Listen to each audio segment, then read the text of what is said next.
turn this down real quick. What's going on, everybody? What's up, what's up, what's up? All right, let me get this out of here. Oh, straight up pause it. Let me slide over. We'll just get into a little bit more of like a foresty sound here just because, yeah, I don't have the right soundboard up right now. That's the only thing going on as an issue. But what's up, everybody? Welcome, welcome. We're going to have a fun night tonight. We're getting back into actually playing some D&D on the stream.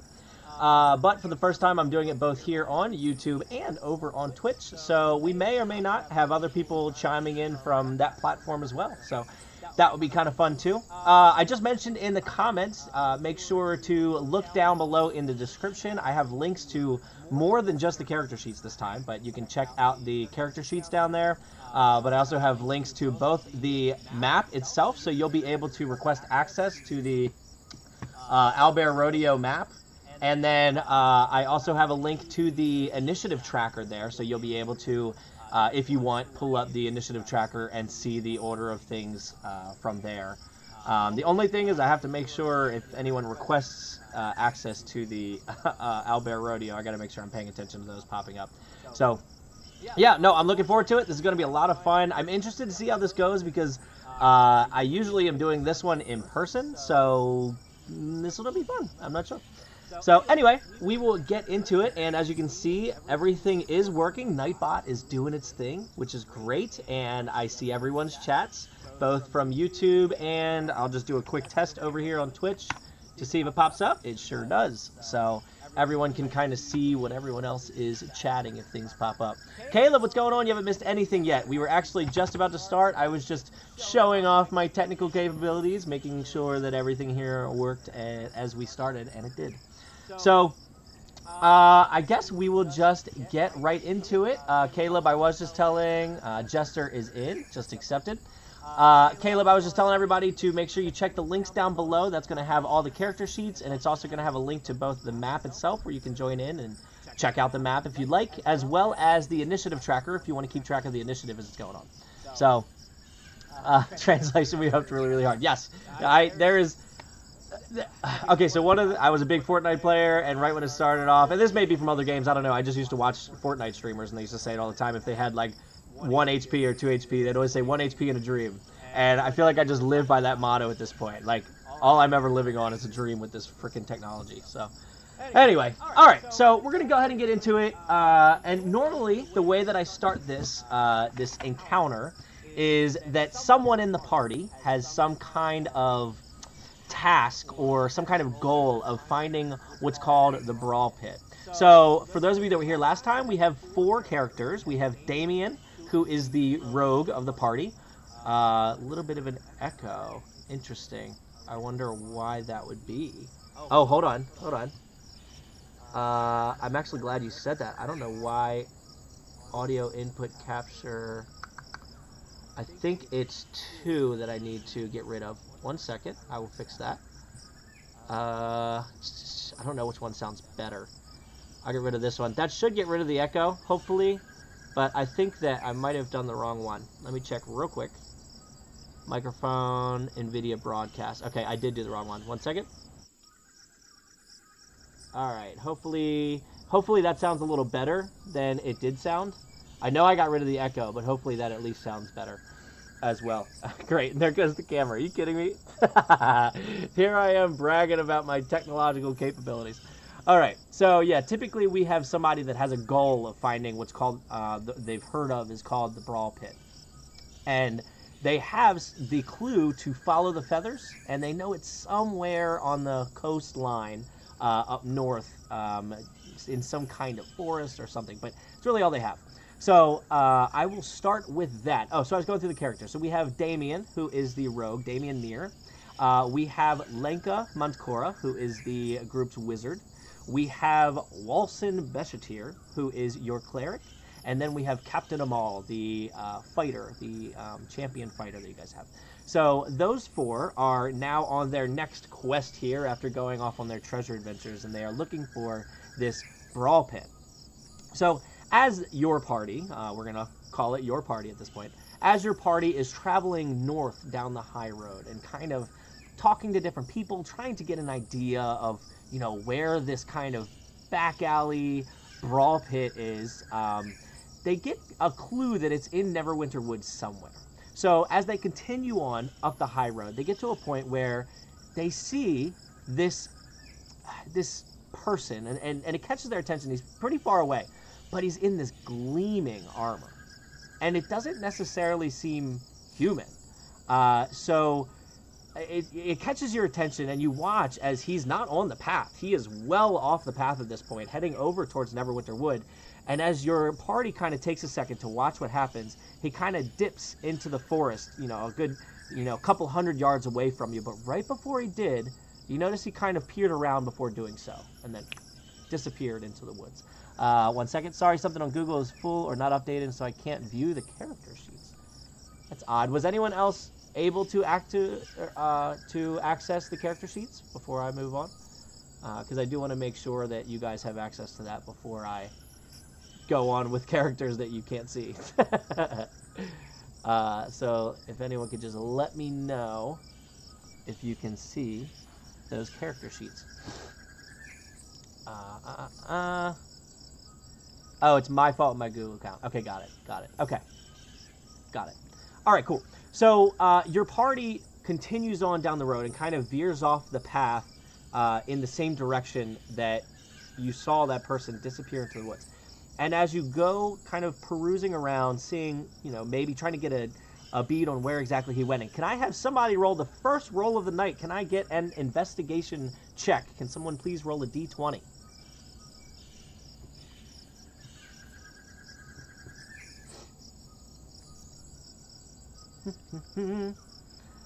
Oh, what's going to be the first number? This is going to determine the whole night here. So it better be a good one. Although Nightbot was a little nasty last time. A 12.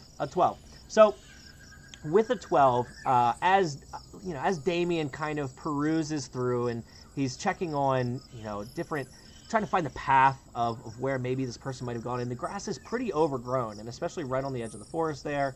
It doesn't really seem to find anything. But as Lenka kind of comes behind and Damien's perusing the ground, Lenka with, I think he has a +5 to investigation.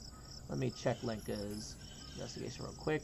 +7, I'm sorry. So with the 19, Lenka comes behind Damien and kind of taps his shoulder and points. And on the tree, you see carved into the tree a feather that's on kind of the side of the tree, kind of almost pointing in a direction. And so as Damien kind of scoffs it off and doesn't pay any attention to Lenka and just almost pretends like he found it himself, he starts kind of following the direction of that feather. And, a good maybe 15, 20 trees ahead, he runs into another one. And this one is on a different side of the tree and seems to point deeper into the forest. So at that point, he starts leading the way, and Lenka kind of drops behind, not wanting to be in the front. Let's go the other direction. Okay, all right. So Captain Ommoll in the back, a little bit hesitant on just kind of following what's going on here. He's going to check, just around the forest and see if maybe this is some kind of trap. Go ahead and roll another investigation check to see if maybe the feathers seemingly pointing in a different direction is wrong. Caleb, you absolutely may, for sure. Where's your sport and plug, Cap? Damien turns around and kind of threatens Cap. And there seems to be this, not animosity, but definitely like a back and forth between those two trying to be the top. A 3. So as your party kind of follows Cap for a second, as he checks, almost the opposite direction of the feathers, he seems to almost like feel like he sees some footsteps, and he's like, I knew it, and he's gonna start trudging along in a different direction than what the feathers seemingly were pointing at. And so for the next 30 to 45 minutes, you guys follow Captain in another direction as he's walking through the forest, trying to find what he thinks he saw as footsteps. And it gets to a certain point where Damien speaks up and is like, I don't think this is going to work, Cap. I'm pretty sure I'm wrong. And so Cap, kind of, understanding leadership and understanding when to say that maybe he was wrong, will say, all right, let's turn around. And so collectively, your group backtracks, losing a good hour back to that feather. And Damien kind of takes the lead again and follows the other direction. And shouts out, "Bollocks!" and just keeps walking on to a point where he does eventually find another feather.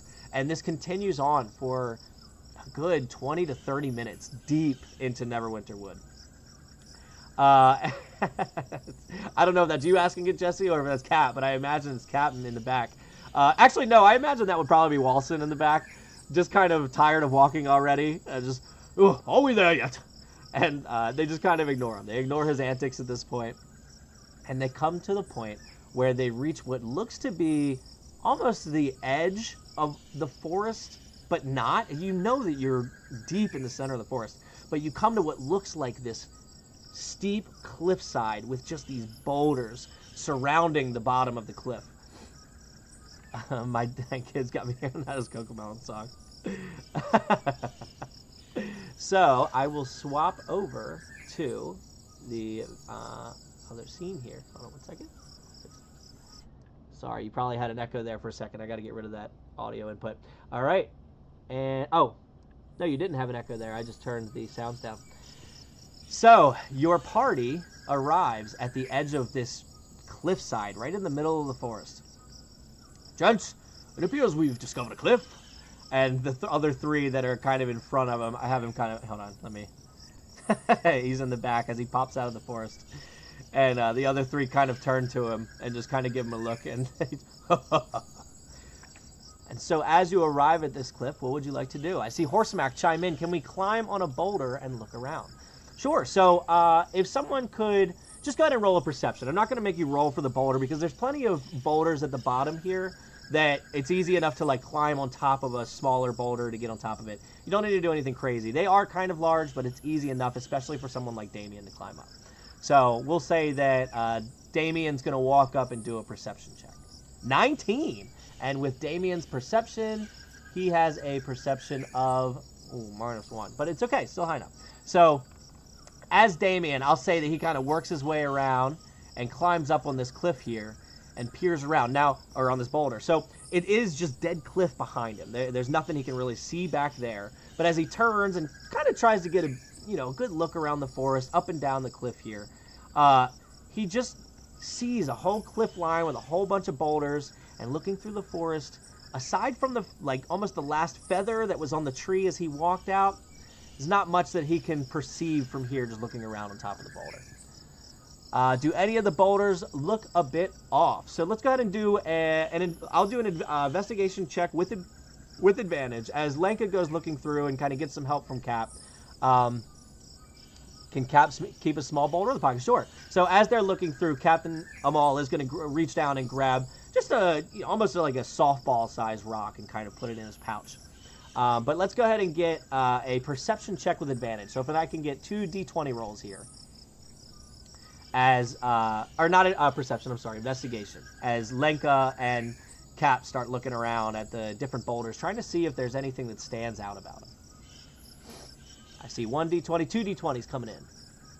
Got a 16, and let's see if anything's a little higher than that. There should have been another one that popped up, but that's okay. The 16 is plenty high. I know there's a timeout, I think, so that might be why it doesn't pop up if they come too close together. But that's okay. With his +7 and a 16, that's a 23. So as Lenka is kind of perusing through these different rocks, he gets to this one specifically. Hold on 1 second. And he was kind of getting some help from Cap, and the other two were just kind of following along. Damien can hold off there for a minute.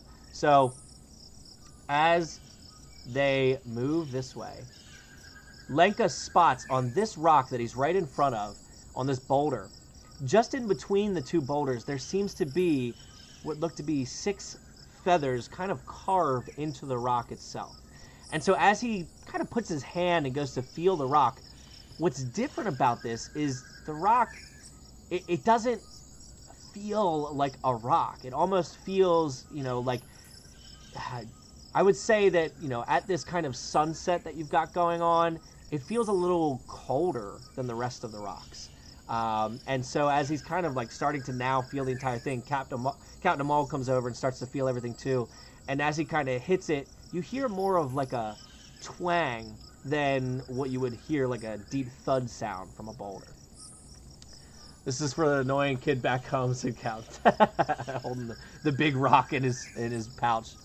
What does it smell like? So let's go ahead and do a smell check. Let's go ahead and get a nice perception check. Unfortunately, they're not an animal of any sort, so they don't have advantage on smell checks. But okay. I'll say Walsen is the one that comes up and does the smell check as they're feeling it. 13, and his perception is pretty good if I remember. Walsen's perception check +4. So with the 17 smell, you don't really get a smell, right? But it also, it doesn't smell like what you would expect nature to smell like a moss-covered rock or anything like that, or dirt. It almost doesn't have a smell. Gents, be careful. Some rocks are actually not rocks, but large pieces of sand. I mean, honestly, they could be considered that. Can Lenka hug the rock and give it a compliment? Sure. So Lenka, just kind of trying to be one with whatever this is, kind of leans down, and as he kind of hugs it, they kind of recognize that he's also kind of taking a little bit of a break because he's exhausted from all this walking. And so he just kind of rests there for a second, and Captain Ommoll kind of moves him out of the way. He's like, come on, we need to figure out what this is. So as they kind of stand here in front of this rock that has 6 feathers kind of engraved on the side of it. So the feathers we have been seeing were just etched or real feathers. So they were just etched, they were carved into the trees, and the 6 that are on the side of this boulder, kind of in between the 2 boulders, are also carved into this boulder. Knock on the rock. So as Captain Ommoll kind of walks up to it, seeing Damien come closer, and just kind of nodding to him, and almost as like a, prepare for anything, he hits it, and what you'll hear is just almost a metallic twang sound. And then Damien from behind, you just hear him, just kind of, as he hits it and knocks on it, he's like, oh, open sesame. Nothing happens. What is it you would like to do from here? Sponsored by Cherry Coke, by the way. They're paying me absolutely nothing for this. Do any of them know about Warforges? I don't think so. Housekeeping! You hear Walsen in his high-pitched voice. They just gotta turn and look at him. Let me zoom in a little bit. I can move this way. Well, there are 6 feathers, maybe 6 knocks. So as Lenka, trying to figure out what to do as he's laying there, and he kind of stands up, kind of pieces that together, like, okay, maybe we knock a few more times. So he says, well, I'm not going to do that. I'll stand back a bit and just kind of be prepared for anything. And Captain Ommoll walks up and says, gents, I do believe this is not a rock. And he knocks 6 times. And as he does, you hear this, and the boulder just lifts up, and as it does, this spear comes straight up underneath Captain Ommoll's neck, but just stops. And as you watch, this huge half-orc standing there goes, who goes there? What is it you would like any of them to say as they immediately just freeze in response to this? So let me slide him here. Damien would have been here. Lenka backed up. Me. So Captain Ommoll, the battle-hardened warrior that he is, doesn't necessarily like frighten away, but just stands there, keeps his hand on a sword, doesn't do anything, and just goes, me. And the half-orc will kind of peruse through all 4 of you and say, alright, what are you doing here? That's not a rock, it's a half-orc rock. Damien says from behind, and the go ahead, roll a, let's go with, roll a performance check. I would like to see a performance check from Damien to see if maybe this, actually, I'm going to do persuasion, not performance. I'm going to do persuasion to see if he can almost get him to chuckle a little bit.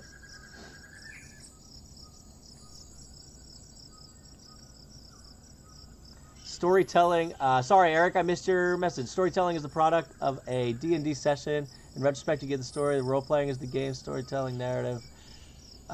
D&D players miss the point. Was told to come here and meet with you. Oh, what dice? That's a D20. Sorry, D25 with the 5. So as Damien says that, the spear almost, you watch and you kind of hear that like rope gripping sound as the half-orc kind of grips a little bit tighter and gets a little closer to Captain Ommoll. And Captain Ommoll, just kind of ready for anything, doesn't move. And he speaks up. Actually, I'll say Lenka speaks up this time. We were told to come here and meet with you. And so the half-orc looks over at Lenka and says, no one comes here to meet with me. Now speak your purpose or turn around immediately. Someone needs to get on Twitch and roll. YouTube is mean. I'm telling you, Nightbot is just fickle. Alright, so at this point, the half-orc is kind of... He's to the point where it's almost enough. And so, is there anything else you would like to say to try to persuade him to let you pass? Whichever party member is most posh, pardon us, good sir, but could you kindly direct us to the Brawl Pit? So, Walsen comes in. Pardon us, sir. My friends here don't quite know what they're talking about. We are here to peruse what we've been told is called the Brawl Pit. And as he says that, you watch as the spear doesn't necessarily drop, but kind of loosens up a bit. And he looks over at Walsen, and you feel that something was said that definitely caught his attention and kind of is loosening up the conversation a little bit. And he looks over and he's like, all right, who are you with? Not with any government entity, are you? I was told we can't talk about our purpose. So as he says that, Walsen kind of chimes in, says, I was told can't necessarily talk about the Brawl Pit, but yeah, we're here to just check it out. And then Damien comes. I can't remember Damien's background. It's on his player sheet. Comes in. He's like, yeah, we hate the government, by the way. That's not a worry whatsoever. So go ahead and just roll a persuasion check with advantage, as both Walsen and Damien are trying to really lay it on here and kind of persuade themselves into this Brawl Pit here. So I'll just need 2 D20 rolls. Damien's a spy. That's what I thought. I thought for sure he was some kind of nefarious background. I see a 3. Hoping for a better D20 roll here. It's all right. You might have to type it again because I couldn't get rid of that stupid whatever it's called, the timeout. 17, and with a persuasion from Walsen, I think he had, was he the one with the good one? +4, yeah, 21. So at that point, the half-orc drops his spear down and just kind of peruses one more time through your party and then gives a nod. And you watch as he turns around. And so now this boulder that's up in the air, you can see it's hollowed out, and there's this big gear system that seems to be some kind of lock. And underneath, down into the ground, you see it's like 3 wooden steps that go down into what looks to be a small cavern that also kind of dips down even further into a pretty dark room. But you see not only what looks to be some kind of firelight glowing from inside. You can't really see inside yet. But you see some kind of purple light, and you're not sure what it is. So it is up to you. Would you guys like to enter in to the dark room below? Like there's like, oh nice, more rocks on the inside. Enter. Okay. So with that, Captain Ommoll will lead the pack here with Walsen right behind. And he will, I think Damien's going to follow in the back with Lenka in the middle. So I will move these characters here real quick, and then I'll give you a better look as to where it is you've entered here. Damien's going to follow in the back, and he's going to be in there. And let me cut this away real quick. Cut that, and we'll slide up. All right. And, oh no. I'm trying to move, oh, that's right, I got to move back the hand. Okay, so let me drop out of the forest sounds here. I wish I had some kind of cave sound. Hold on, actually may. 1 second. Let's see what's in the dungeon sound. Low wind, footsteps, low pulse. Drips, fire, bubbles. I'll do intrigue, see what that sounds like. So, stop all. And where did intrigue go? I know, I just clicked it. There you go. Yeah, I like that. Alright, so as your party enters into the what looks to be some kind of cavern, some kind of dungeon, you look around and you see several things. You see a small table that seems to be where this guard sits. You see a chair with a little torch there. And you see that he's got his axe and he's got this big spear-like javelin. And then over on the northeast side of the little cavern here, you see a set of double doors, and you see a small table to the right with some kind of pot, cauldron of sorts. And out of that, you see this relatively large purple flame emanating out of the cauldron. And so the half-orc, as he had walked in before you, he kind of waited by the door, let you all in, and then from behind you, he went back up to the rock, slammed it shut, and as he did so, you watched as he kind of turned a couple different gears and locked it all shut. Turns back around, enters into the cavern, and what you can hear through the double doors, actually, just go ahead and roll a group perception check. So go ahead and roll a perception check with advantage as I catch up on some of these messages here. Where's the popcorn stand at as I enter?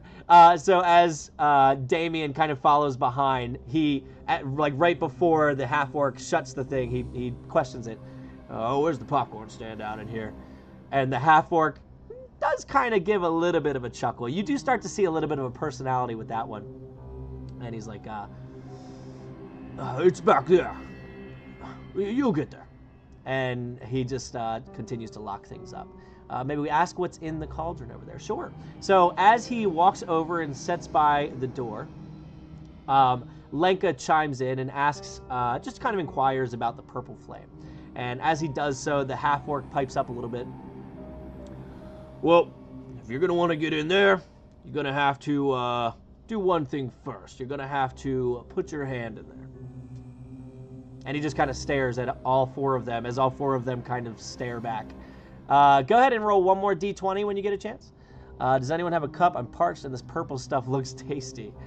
Damien says from the back as he kind of moves through the crowd a little bit. Arcana check for sure. So go ahead and roll an Arcana check. We'll say with Lenka as he kind of walks up towards it. And you notice as Lenka he eases his way up, kind of feeling out whether or not the half-orc's okay with it. And the half-orc doesn't stop him, lets him go up to it. Arcana check, D20. We'll wait for this D20 to come in. And as as Damien walks up just to just peruse through it as he's making his joke about the cup. If someone could try the D20 command again. I don't know why the number didn't pop up. So this one, Captain and Walsen are in the back. D20, 16. Okay, so with an Arcana check, which I believe is +7. Also. Arcana. Oh, I'm on the wrong person. Lenka, Arcana is +7. So, big roll. As he walks up, he's never quite seen this before, but as he looks into the cauldron, there's no source of supply for this purple flame. There's nothing on fire. It just seems to be emanating from something. And he kind of inquires about it from the half-orc, asking, what's the purpose of it? It seems something unnatural. It seems, not necessarily for heat because he's not feeling any heat come out of it. And the half-orc starts to chuckle a little bit and essentially responds, stating that, well, you feel the heat if you touch it, but this is essentially the Albatross's way of keeping track of anybody that enters the Brawl Pit. Fat Fingers makes up for the 3 a little bit. Would Walsen know anything about the purple stuff? So I'll say with Walsen kind of being there, Lenka, being the wizard, would know more about it than Walsen would probably ever know. But with his religious background, nothing of a religious nature pops up about the flames. So Yeah, that's basically what he explains. He explains that this flame is a way for the albatross to essentially keep tabs on anybody that comes to the Brawl Pit. And then he kind of peppers in almost the idea of, for anyone that may decide they want to go ratting them out, pretty much. Dip hands. Okay, so Lenka, a little more on the timid side, will not do it. But Damien, just kind of hearing that, understanding how these kind of underground societies work, shakes his head, sticks his hand in. Can I have someone go ahead and roll a Constitution check for Damien? So I need a D20, please.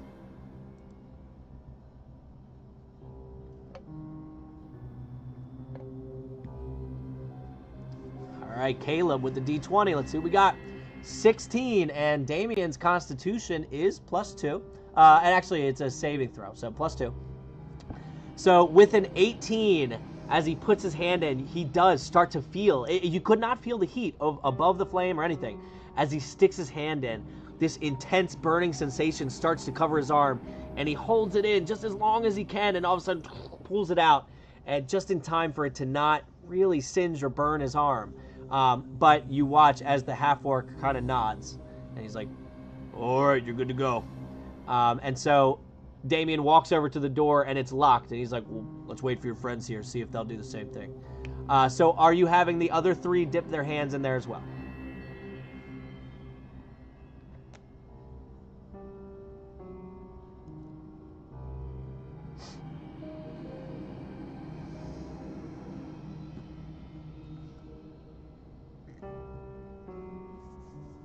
Of course, yeah. Reluctantly tips hands. Perfect. Yep, you can go ahead and start rolling the D20. So the first one is going to be for Captain Ommoll, who's going to follow suit. Walsen does a quick prayer before doing it. I like that. Okay, so Captain Ommoll comes in with a 14, and his Constitution save is +5, so 19. Same thing. Captain Ommoll follows suit, puts it in, and he kind of stares at Damien as he does it. And you can see a little bit of a hint of pain, but he slowly pulls his arm back out. And the half-orc, you see, just starts to and kind of nods at Cap. He's like, I like this one. And Captain Ommoll will slide over next to Damien. And so then Walsen will say a prayer before he does so. And so he will kind of bow his head and start to mutter under his breath some sort of prayer to his god of choice, which I don't know if I ever chose one for him or not. But he's going to come up to it. So I will actually... you see, and it looks like a 17 was for him.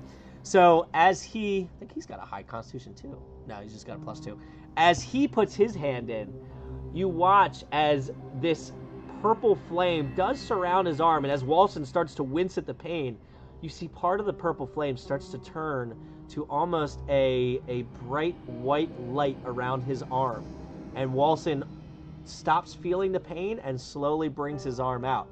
And the half-orc, not necessarily sure how to react to it, just kind of shrugs. It's like, but I guess that counts. And Walsen kind of nods and walks over. And so then, of course, Lenka, the most timid of them all, decides, well, if I want to get in, I don't have a choice. I'm seeing that 3 widget. As Walsen puts his hand in, the rest of them kind of wait in anticipation. And at first...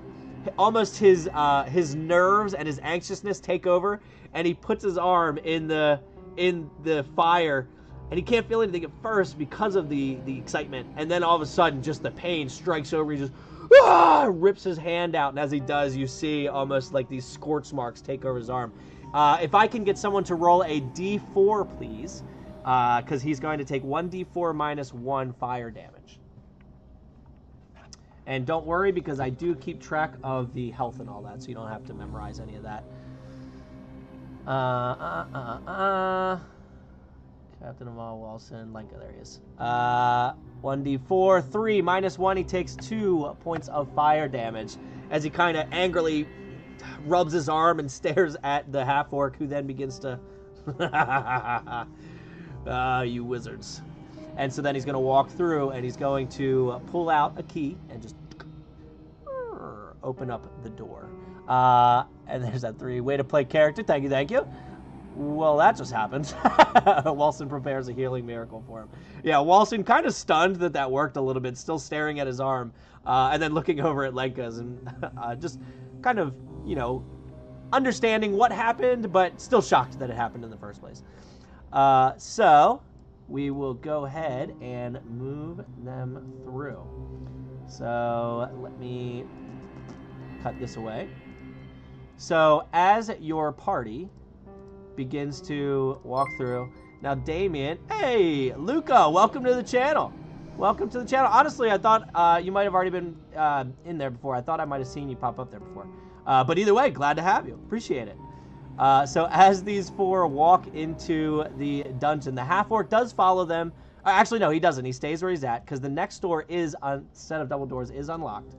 But so they go through this lit hallway, and as they do, they can hear these sounds coming from the other side of the door. And it sounds like so many voices, but they also start to hear some music and excitement. And so let me go ahead and cut this away here. And so as they enter into what is the Brawl Pit, they will go here. Let me slide this way real quick. Pop them in here. And they just are going to see a whole bunch of people. Let me get off of him real quick. Okay, you're going to see a whole bunch of people, and let me slide over to what we have going on here. All right, and yeah, we'll go there. So, as your party enters this Brawl Pit, it's relatively lively. You've got a couple bards over on a stage on the far right that are playing some music. Nothing too crazy, nothing, you know, super exciting like you expect a real lively tavern to be. Just some kind of background music for everyone that's kind of going through. On the left, as you walk in, you see what looks to be some kind of barkeep behind this big wooden table with mugs all over it, with kegs all over the side, and I'll just zoom in a little here, you know, as I'm talking about certain things. You see this barkeep, and he's talking to a couple different patrons at the bar, like, yeah, and then they're kind of laughing about this battle that they had outside, just, you know, over in the woods. He's talking about some kind of fight that he got in with some, you know, a couple different goblins right before they got here, something along those lines. To the right, you hear this loud, a little bit more of a lively voice coming from behind a counter. Yeah, make sure you put your bets in here, everybody. Come on, you don't want to miss it. And he's just kind of yelling out over the crowd, making sure that everyone knows to come place your bets beforehand for the events tonight.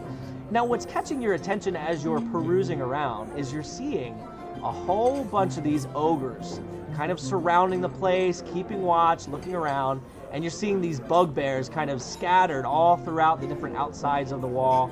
And specifically, you see a few of them over here next to this crate. And you can't really read what the crate says or anything from where you walk in with your entrance. But you see them standing around that crate over there. You see the ogres everywhere. Yeah, I am here, right? Yeah. You see the ogres everywhere. You see the half-orcs everywhere. And then, of course, you see this nearly 60-foot wide, 30-foot deep pit right in the center of this cave with this big mesh net. I'd say more of a rope net than a mesh net, covering the entire top with the seating all the way around. And as you kind of just stare into it, a couple things catch your attention. You see what looks to be some dry blood spatter all over the place. You see a couple boulders. But you also see two doors in the back. One of them on the right, looking to be a lot bigger than the one on the left. And in the net covering this, you can't see the net here. I didn't put any kind of net on the map itself. But in the net, right in the center, you see what looks to be this glowing purple gem woven into the net. Not really sure what it does, but you see that. And pretty much that's everything that you see here. You see a bunch of seedy looking people that obviously seem to be kind of Damien's type of people. You also see what looks to be that warrior that you saw walk in over on the side. This guy right here, I think actually I mixed him up earlier. I think I said he was not human, he was dragonborn. He was a dwarf. My fault if I said the wrong thing. But then you just see like more normal, almost drunken folk that aren't necessarily the type of people you'd want to live next to, but you know, they're here having a good time and they're talking to the different patrons that are around. So I ask you now, as I go back through the comments here, what it is you would like your party to do. Captain asks if Lenka's all right. Lenka still kind of moving his arm. He kind of nods. He's like, oh, I've dealt with worse. You popped in earlier, was helping my dad with window screens and electrical. Got it. Ooh, fun doing electrical. Big fan. Oh, big room. I'll be fine, thanks. Hate when the magic bites back. Walsen, oh goodness me, if it's a Cinder Circle. I heard of these before, but I thought they weren't real.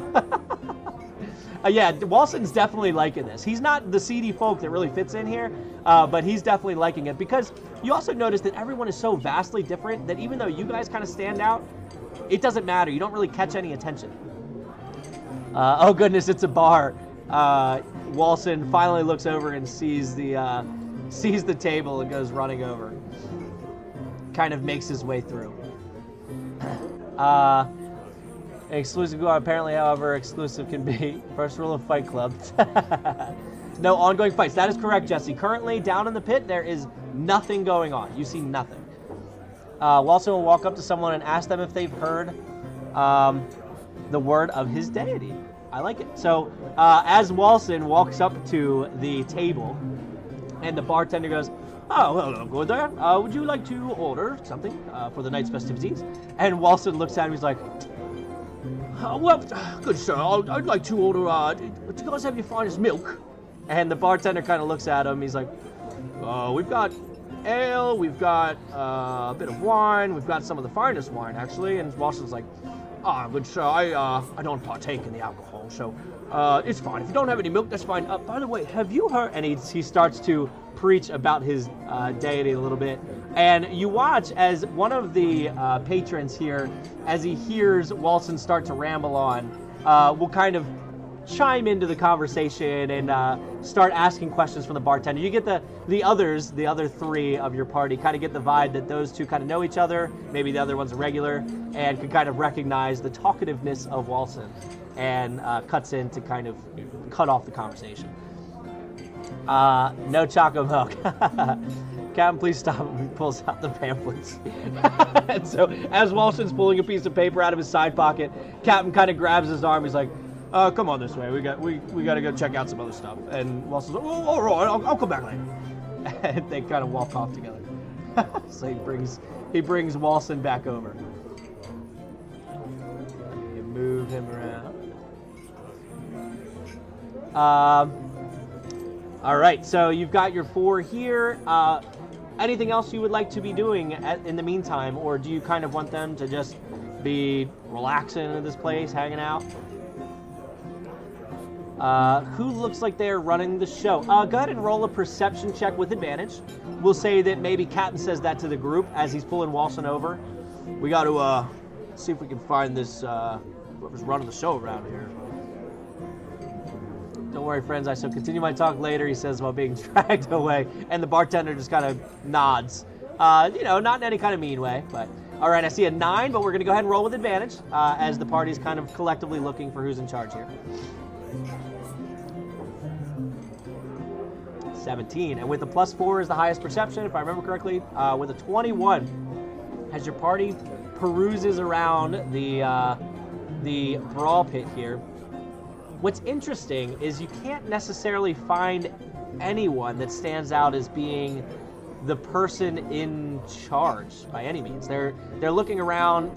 You see the bards. You see the guy behind the counter yelling out about all the betting that you can do, but he doesn't seem to be in charge. He's just kind of manning that station. And obviously the bartender doesn't seem to be the one in charge. He's just kind of behind the bar. So collectively, your group comes to the conclusion that no one in here seems to be in charge.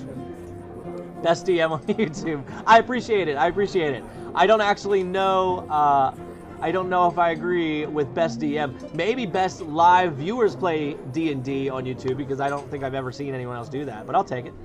Walsen, I swear you people don't like my pamphlets, and I haven't a clue why. Yeah, so as the other three are kind of perusing around, Walsen's, he's not upset, but he just is laughing about the others' inability to understand what it's like to be a part of, his religious group. This is fun to watch. Cool, I appreciate it. I hope everybody's having fun. You guys, how about we ask who's in charge? Sure. So I will say that Lenka brings that up. Just as, so why don't we just ask around, see if anyone's in charge here? And Damien kind of shrugs a little bit at it. He's like, you don't necessarily want to ask questions like that around here, but no one seems to really be on the negative side here, so it might not hurt. So Damien takes charge here, just being kind of the spy nature that he is. And he goes over to, I'll say he goes over to this person sitting down on the bench here and just kind of gets a few people behind him. Oh, perhaps the one barking out about the bets. That's fine, we can do that. So he goes over to the one, and as he gets closer, the person in front of him is finishing up the bets. I'll say the others are definitely sticking around. And as you do so, you see the ogres. They don't really move, but they definitely just kind of keep their eye on you. They're not super intelligent beings by any means, but they are just kind of... Oh, I'm clicking the wrong one. Sorry. 1 second. I got to remember what screen I'm on when I'm moving these around. All right, he's going over here. So as you get up here, yeah, you see the ogres are just kind of staring, and the owlbear that's behind is definitely perusing as your groups walk up, kind of looking at all your faces, looking at your eyes, seeing what your intents are. And as the person in front of you finishes making their bets, you couldn't quite tell what they were placing their bet on because they were already there before you walked up, but they definitely slid over a good 100 gold across, and you watch as the person behind the bar is like, all right, good luck for you. I'm hoping you win. Make a lot of money here. And you can see that there's definitely not any truth to what it is he's saying. You don't even need a perception check for that. He's definitely just going through the motions, rooting for you, but not actually rooting for you, as he's writing something in the book in front of him. So as Damien walks up to the... Oh, I keep doing it.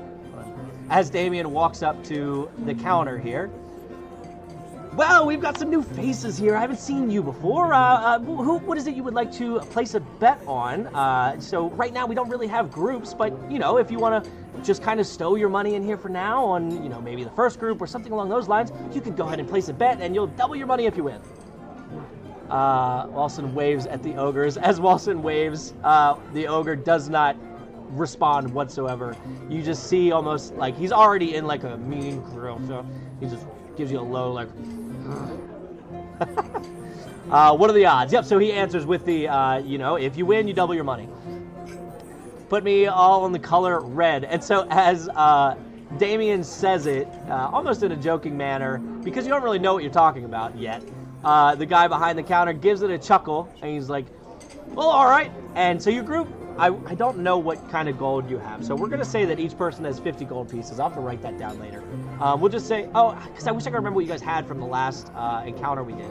I promise I'm going to start tracking this stuff since we're sticking with these characters. So for now, we'll just say they each have 50. So Damien pulls out his 50, saying, I'm going to bet it all on red.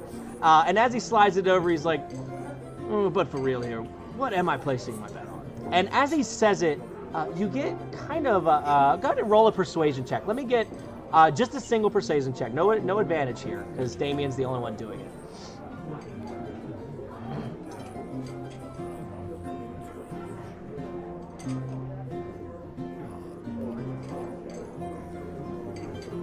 D20. A nat 20. Oof. Oh, that's gonna make this hard. Okay, so with a nat 20.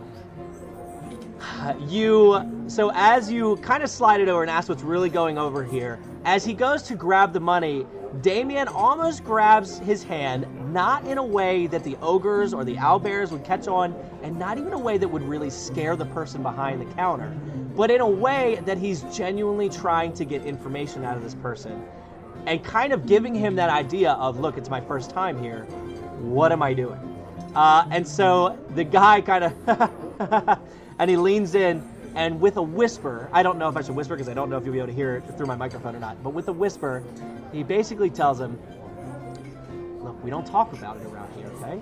You're putting your money on the first fight that comes up. We'll say that, all right? And I can change that later on, you know, as you kind of see what's coming up. But all I'm going to tell you is you put it on a fight that's going to occur in the pit. And you're betting that the person you're betting on is going to win. You can come back later if you would like to say who you're putting your money on. We just like to start collecting money beforehand so we don't get a big mob here. Oh, that was a funny joke. Put it on red. Did you hear that? And he just starts like pretending like he didn't say anything to you. And with that, you get this feeling that he's not really supposed to talk about whatever goes on here. And so Damien kind of inquires that with his spy nature. He kind of gets it. And so he leaves his 50 gold there. And so the guy marks him down. He's like, all right, 50 gold on red. Next. And he kind of ushers on to the next person, actively pulling for someone not in your group. He did see who your group was when they came up. Walsen and Lenka are staring at the ogre. Maybe not Walsen. Man, Nat 20 really ruins the whole Fight Club vibe there for me, that they're not supposed to talk about it. But I have to honor the Nat 20. So, all right, so Damien turns to the group, and he kind of gives them that information, the overview of that information. Lets them know, you know, look, it seems like people don't really talk about it here, but there's definitely going to be some kind of fighting going on down there in that pit, and we can kind of bet on it, but I don't really know who's fighting who yet. Mumbling under his breath, horribly convoluted. Horribly convoluted. Walsen puts 3 gold pieces on red. Okay, can I get somebody to track the gold that's going on here? Because I got a whole bunch of stuff I'm going to track over here. So if someone could track the gold for me, that would be great. Just know that every time you win, you double it. So Walsen puts 3 pieces on red. So Walsen goes up. Well, good sir, I would also like to get in on the action. I'm not deep in the money like my friend over here. I would like to put 3 gold pieces on red.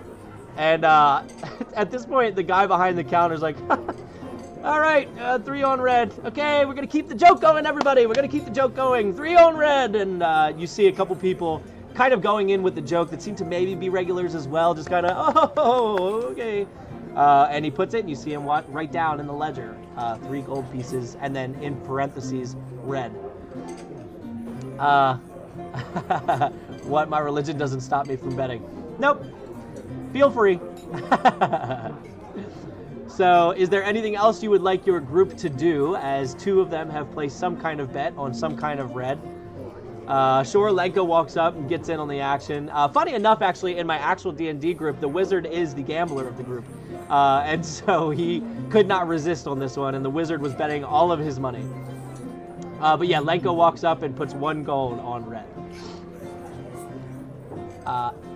So as your group places their bets, they're going to kind of move to the side and get out of the way of the others that might come in. And I'll say that they kind of move maybe over towards the bards here that are playing the music, just to kind of not be right in the face of the ogre and not block people from going out and betting. Because it is semi-tight quarters here with all of the ogres and the personnel that are walking through. It is tight quarters. No one really wants to fall on the netting that's in the center. So what is it you would like your group to do now? As at this point, you get the sense that, you know, the sun was starting to set a little bit as you guys were out at the cliff, and now it's been definitely a few minutes as you've walked inside.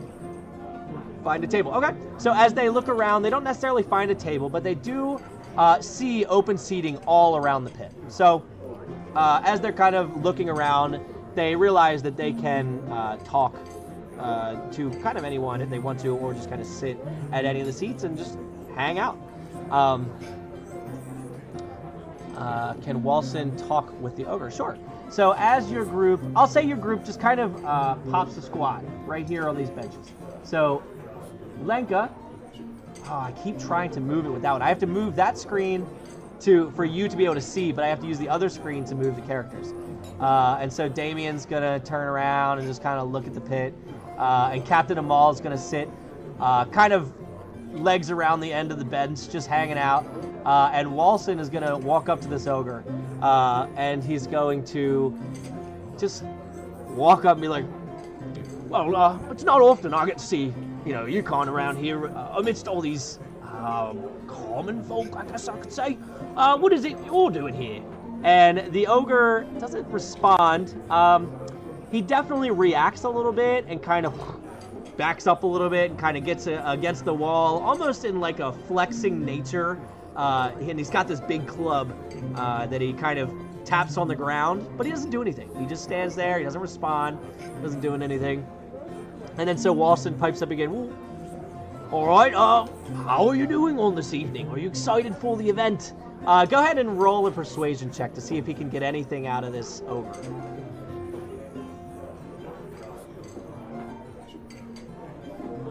And so as the others people watch, so Caleb, yeah, I'm going to use this D20 for that. I need another perception roll at advantage.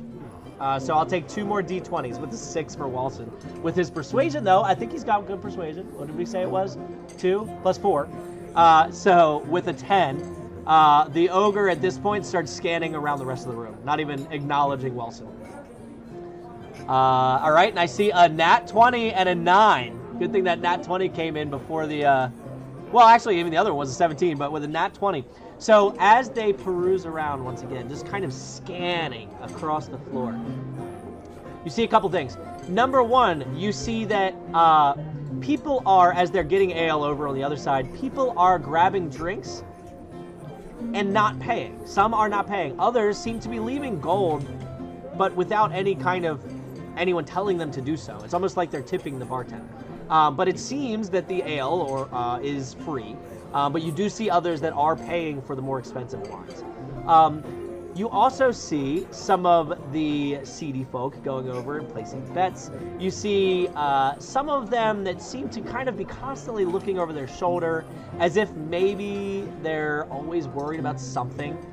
Because again, you're with a group of people that aren't necessarily the most law-abiding citizens. But then you also see some characters that seem to be decked out in really nice gear, that are very warrior-esque. So it's a very weird group of people. But then the other thing you see with the bards themselves, and actually you can kind of see it here, the one seems to be just kind of using some kind of arcane nature with his lute as he's going through. It's not just a bard. There seems to be some kind of arcane powers here at work. But other than that, nothing stands out as crazy. Oh, the other thing that you see, I'm sorry, the other thing I didn't get to. So up here, this box, you see there seems to be a bunch of different items within the box. And some of them seem to be like maybe weapons or some gear, and you see some robes, and just some other miscellaneous things kind of over the top. You haven't like looked down into the box, but you see it's kind of stuffed with a bunch of gear. And on the back of it, I have the name written above it. It says Gifts of Champions Past, written in a sign right above it. Go get drinks plural. In the background, you can see Walsen trying to hand the ogre a pamphlet. And the ogre is actively like moving his hand away from the pamphlet, not trying to take it. But you do notice that the ogre does not, no matter how angry he gets, doesn't snap and start fighting. So as he's doing that, Cap's like, all right, I'm going to go get a drink. And stands up and walks over. And as he goes up to the table, he kind of feels it out, watches someone else kind of grab a mug and follows suit, grabs one, and then kind of tests the water and grabs the second one. And you just see the bartender's behind. He's kind of cleaning out a mug that he just got back. Doesn't stop you, doesn't do anything.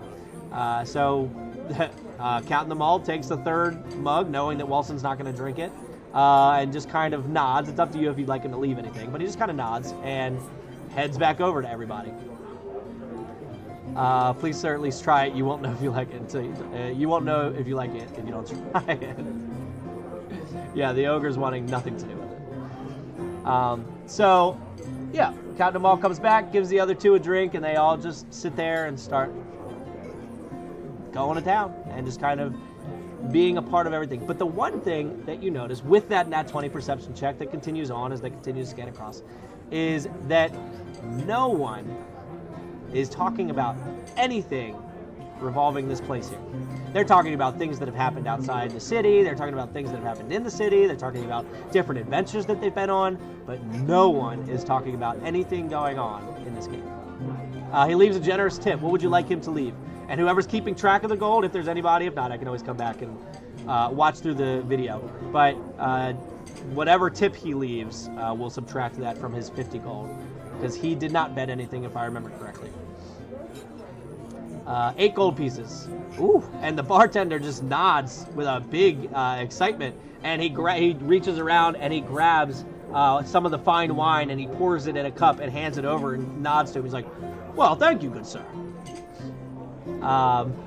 Yeah, 8. You hear Lenka yell from across, 8 gold pieces, as he's just kind of like watching what Captain Ommoll is doing and sees him put that down. And Captain Ommoll, you know, not super big on money or wealth, just kind of shrugs and brings the ale back over. Lenka, so we've dropped coin. Who's the first red? And so you guys start pondering who you think might be red. But as they keep talking, so this is going to be the interesting part. So here I typically have some very intense music, but unfortunately I don't want to get copyrighted on this one. So I can't play that music. So I have like a script that I read to the music. So I'm just going to kind of read the script without the music, so it won't be as intense, but it's okay. It'll give a good idea. You know what? Screw it. I'm gonna give this a shot because I also haven't read this script to the music in a long time, so I'm probably gonna fall behind. But I'll give it a shot. 1 second. Hold on. What was it called?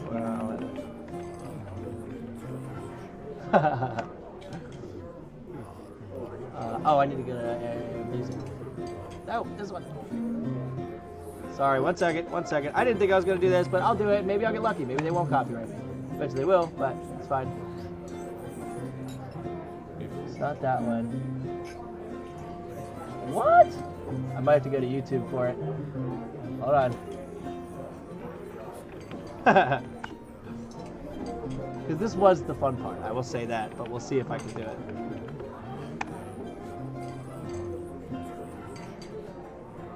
Alright, there it is. I'm going to click something else real quick and just see what the volume's like. Make sure the volume's up. Yeah. Alright. You get to listen to an ad for a second. There's a quick ad that plays right before this happens in the cave. Alright. So, back up. Alright. And so, as the music starts to die down, let me get my script out. I'm also going to be looking at this. Maybe I can hide myself. Hold on. Where is my... Yeah, there it is, so you can't see me. Okay. All right. And I will go over here, just so you can kind of see the whole Brawl Pit here. All right, so I guess let's stop all. All right. As you guys are talking, you hear the bard's music start to grow and the crowd's silence. You look over to see them playing a little more furiously, but what catches your eye are the ogres chiming in the background. The crowd begins shuffling towards the large pit in the center of the cavern. All the while, the room starts to grow darker. You notice that the fires expelled from the wall sconces have begun to shrink all at the same time. You begin to feel slightly defensive, though the rest of the patrons act as though this is normal. Was that the drums? You look over and it's still just the same two bards playing their lutes and the ogres. Hesitantly, you make your way through the crowd to the edge of the pit. The sconces have shrunk to a point that, looking over the edge, all you see inside is the faint outline of the floor. And the lights go completely out.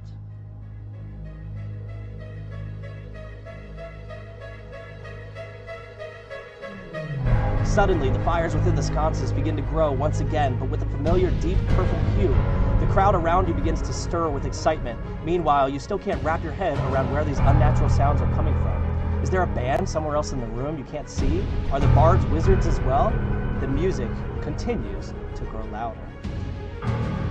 Right on cue, two beams of light flash down into the pit below. Coming from seemingly random points within the ceilings of this cavern, you accept, like everything, that of course this makes no sense. The two spotlights spin around the inside of the pit, highlighting spurts of blood all over the floor, though none of it seems to be fresh.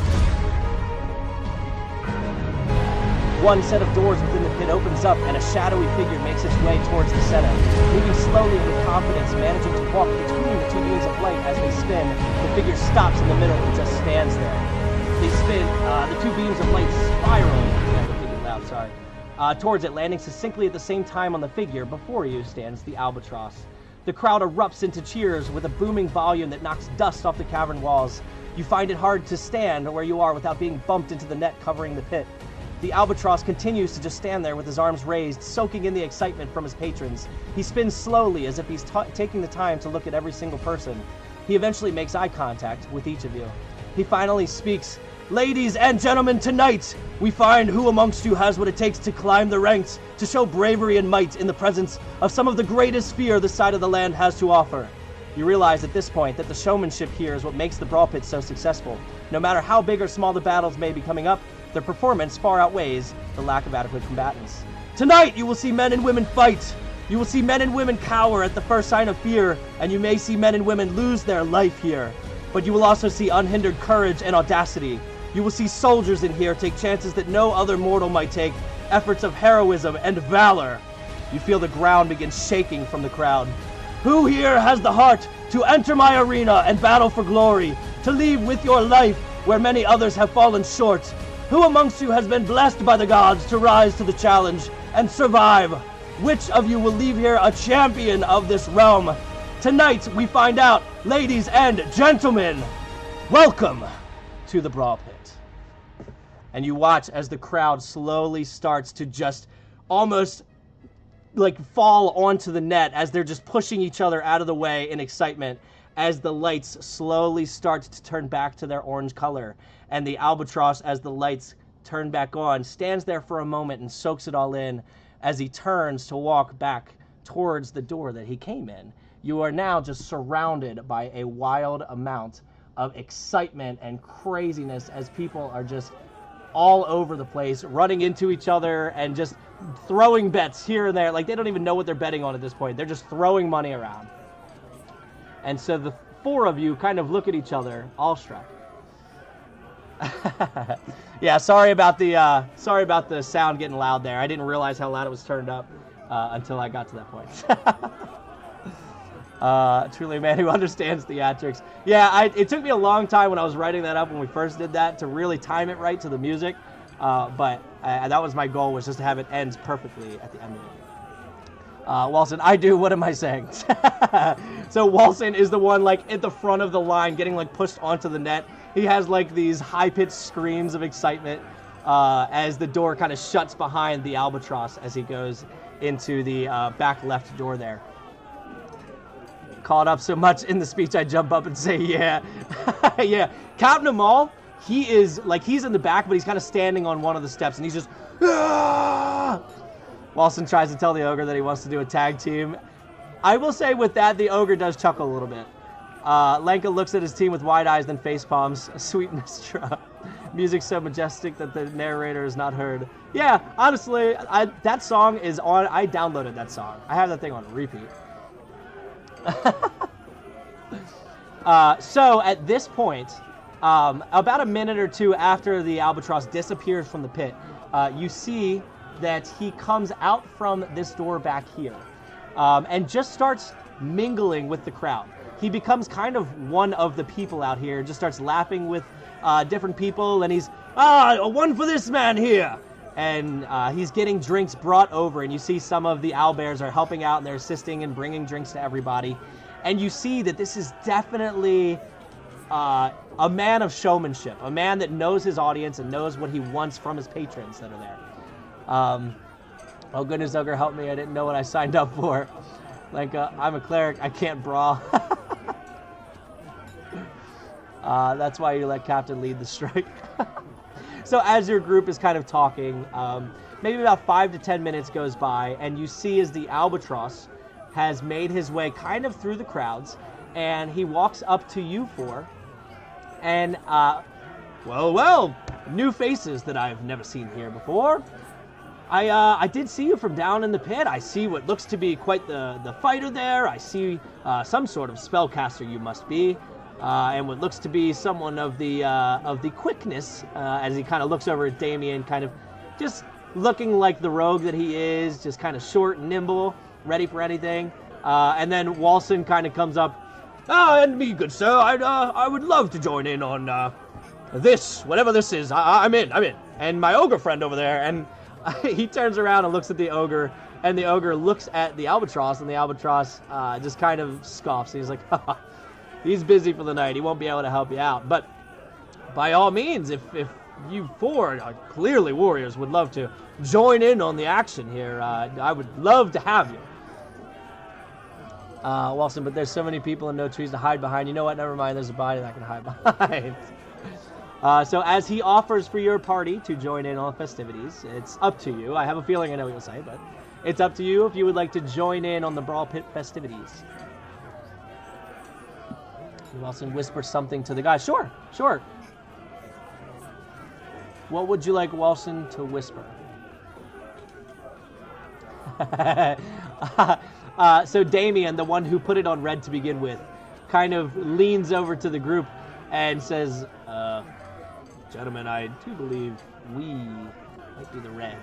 And the albatross just I was wondering where this whole red thing came from. Sure, you can be team red. Anyone that placed bets on these, you are betting on red tonight. Now we found out what we came for. LOL. Yeah, and they just turn and walk away. So as you guys are considering what it is you would like to do, the albatross almost starts to force your hand as he says that. Anyone betting on these fine folk, you're betting on red tonight. Make sure you put your bets on red. And as he like works through your little group here, you start to chime in like, well, we weren't really sure if we were gonna red, and gets everyone like cheering for red as he just drinks wine, fine wine for red, and he turns and starts talking to another group of people. So at this point, you almost feel like you've been thrown into the pit here, but you're not necessarily sure what that entails. So as the albatross finishes his rounds, you see over by the door here that he came out of, so you guys are over here on the far right, you see over here by the door there seems to be a couple groups that have already meandered their way over there. You see like a group of 3 people, and you see a pair that have gone over. Now the pair seems to be more of the fighting style, that are definitely geared out. They've got the nice metallic gear, definitely nice weapons, and you see the group of the 3 of them are, you know, they seem to be more of the roguish type. They don't have the big fancy gear. They're definitely got like, they haven't shaved in a little while, but they're rough and tumble, so you're not really sure what they're going to get into. But you get the sense that maybe that's where the groups that are involved are going currently. Walsen whispers, listen here, if he doesn't fight alongside me, I'm going to fight you later, and I'm going to give you a pamphlet. I'll find you later, and I'm going to give you a pamphlet. He just kind of nods and welcomes the idea of the pamphlet later on. So I guess we're doing this. Ommoll says, as he just kind of shrugs, as the one that was still very excited to be a part of this anyway, he's definitely the one that says that. He's like, oh, I guess we're doing this, huh? And just starts walking over to where he saw the groups go. Down your throat! Walks away. God bless. God's bless! He puts an S on the end. God's bless. And so your groups walk over. And so you go over and you see that the other 2 groups, well, the pair and the triplets, are kind of talking to each other. It seems to be making some sort of plan, just kind of wiping down their weapons. And as you get over and you're waiting, the albatross does eventually go over, and he's like, well, we have 3 fine groups tonight that I'm very excited to witness, and I'm sure the people around here are excited to witness. I've seen quite a few bets coming in for Team Red. What team names do you guys want to get? You want to go colors too? We got maybe blue and orange, and he yells over to the guy behind the counter. He's like, hey, put these down, blue and orange and red. All right, we're betting on colors tonight, so colors for all. Yes, God's bless. Hello, Team Red. What is y'all's team name? Hello, Team Red. What's y'all's team's name? As Walsen says. And so they nod as the albatross was saying all this out loud. It's like, oh, well, I do believe that we are Team Blue now. And then the other one, the more rough and tumble one, he's like, I guess that makes us Team Orange. And they kind of shake your hands, and all 3 of you get welcomed into this door in the back corner. So as the albatross leads you through, your entire group, all 3 of your groups kind of make their ways into the door, and it's shut behind you. And as you go in here, you see a couple different kinds of faces. First off, you see a couple more ogres. You also see a couple more of the owlbears. And then you see what looks to be definitely some tools and workbenches for your weapons to kind of work on sharpening them or beating out some of the dents or something along those lines. Something to more prep your weapons. You'll also see weapon racks with just the basics. You've got like hand axes and long swords and such. Nothing of any crazy nature, but just for those that might not have weapons that might sign up for this, they have the ability to grab those. And you see what looks to be 4 or 5 other clerics, which, as you've hung out with Walsen long enough and, met people throughout the Faerun here, you do kind of know what a cleric looks like. So, it looks to be a few clerics there. And then the last thing you see are 4 short ogres.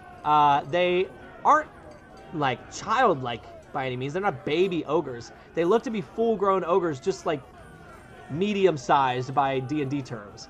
That are just kind of sitting in the back corner on stools, just sitting there. Walsen will take some red paint he found on the ogre's mace and puts it on, he found on the ogre's nice.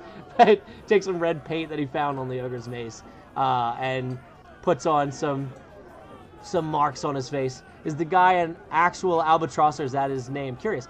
So he is actually just a human. So you're not quite sure why or how he got the name albatross. But he is not like an Aarakocra or any kind of bird person.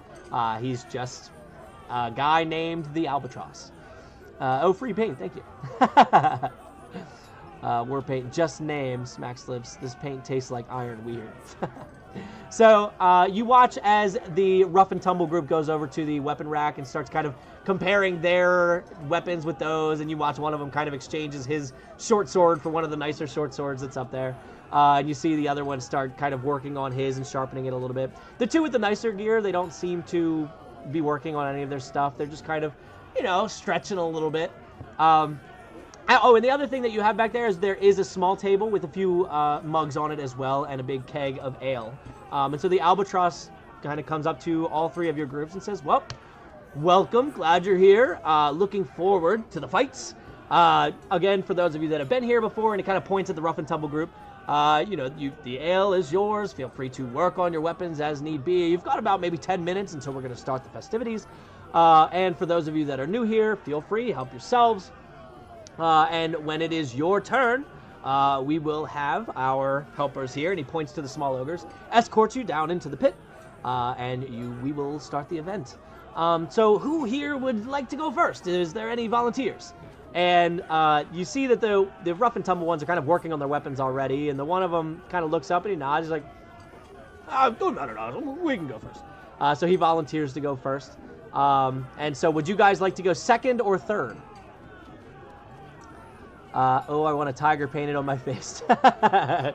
Walsen, he does one streak on one side and starts trying to, without looking, paint a tiger on his face. Give me a sleight of hand check to see how good the tiger is. Oh, Jesse, rolling a D3. See what you got. Okay, would have been weird if it was a human-sized bird. Yeah. It's just an Aarakocra. So it's just this bird person walking around. Well, I see a 4 off the D20. So I'm going to say that probably was second because it's very low. So we'll say that you guys pipe up and say that you'll go second, and the other 2 say they'll go third. Someone drink the entire ale. So Captain Ommoll, kind of wanting to loosen up for the fight, goes over and just downs this mug. And at this point, this would be his second. The 4 was for the sleight of hand, but I'll also put that for the thing. So Walsen thinks it is a phenomenal tiger on his face. The others actively see just this giant red smudge. It just looks like war paint on his face. There is no tiger. But Walsen definitely believes there's a tiger on his face. Ends up looking like the kid from the Little Giants. So if someone could roll a D20 for a Constitution saving throw for... and actually, I'll say with advantage, because Captain Ommoll is not new to the world of drinking. So if I can get 2 D20 rolls to see if he maintains with his alcohol consumption. Oh, 18 plus 4, I think it was, or whatever he's got. Constitution saving throw. Plus 5. Oh, he's fine. He's fine. So he might continue on, but he's fine for now. Lenka wants Walsen to paint a shark on his. And sure. So Lenka gives him the ability to start trying, and it's a little bit better because he can see what he's painting, but it is not good painting by any means. So you guys hang out for the next 10 minutes as Captain Ommoll drinks his ale, and the rest of you are kind of painting and doing it, whatever it is you do. as the albatross once more just goes out and kind of talks with everybody as, the small ogres get up, and it seems like they start getting things ready. They kind of disappear. Now, what you see is there is one opening in this room besides the door that you just came through. There is one opening that looks to be like a big carve-out in the cave wall with a set of steps that goes down and kind of curves towards what you would know would be the direction of the pit. But it's a big set of steps because it's 30 feet down. So it's just this huge curved stairwell that goes down to the pit. Can Walsen still see the ogre? No, he can see some new ogres that are in here, but no, he can't see the ogre. The smaller ogres kind of disappear in that direction, as it seems like they're setting up for something. So, at this point, about 10 minutes goes by, the albatross comes back in, and he looks over at the other three, the rough and tumble group. Team Orange, I think that was. Rough and tumble was orange? I don't remember. So he sees the rough and tumble group, he's like, oh, all right, you guys ready? And they stand up, and they kind of creak their necks and, Roy, let's do it! And they walk over, and the small ogres at this point have come back, and they escort them down through the long stairwell into the area that you would know as the Brawl Pit. So the albatross does go with them, and they open the door and close it behind them. Actually, no, they're going to leave it open for now. They're going to leave it open, but they do enter. And you can hear it through the stairwell. You hear the albatross go out, and you can hear the crowd kind of get excited, and this loud murmur starts to come through as the albatross says, all right, ladies and gentlemen, who's ready for the event tonight? And you hear this big applause come through. And he's like, we have here Team Blue. Thank you for saving that at the last minute, Jesse. Team Blue. And you hear like part of the crowd just start going crazy because they definitely bet on him for this one. And they're going to be fighting some wild beasts tonight, so make sure you're excited. And remember, we're going to be doing 3 rounds tonight. You can go bet between rounds. Just remember, they do get harder. And he's going to turn, and he's like, ladies and gentlemen, let's get it started. And he's going to walk through the stairwell back up towards you, and the small ogres are going to follow behind him, and they're going to shut the door. And so once they shut the door, you are not able to actually see through there. So you're not totally sure what's going on, but as about 30 seconds goes by, you hear what seems to be wild battle on the other side of the door as these crazy beast-like sounds just start getting echoed, and you can feel the rumble of the cavern start going as people are just exploding in excitement over whatever it is that's happening in there. And so after about 40 seconds to a minute goes by, you see the ogres come running through, and you hear them mumble something under their breath. You're not really sure what it is, but immediately 2 of the clerics go running down the steps and out through the door.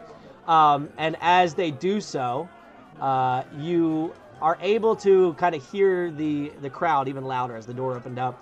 And the 2 of the guys start coming back up the steps, breathing heavy. A couple of them, they got some slices on their shoulders. But then the other one, he is getting kind of helped out by the cleric a little bit. It seems like he might have had a little bit more issues than the other 2. But as they do so, the albatross, who had gone out to kind of be part of the crowd, now comes back into the room that you're in and is clapping. Well done, good win, gentlemen. That is excellent. And he's going to toss them a bit of gold in a pouch. And he's like, here's your earnings for the fight, excluding anything you may have bet on yourself.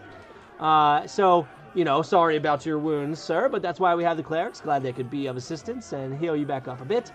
So I must ask, are you wanting to go on to the next round? And so they kind of hesitate for a moment, and they decide, we'll go ahead and stick around for another one. And he's like, excellent, well done, good choice.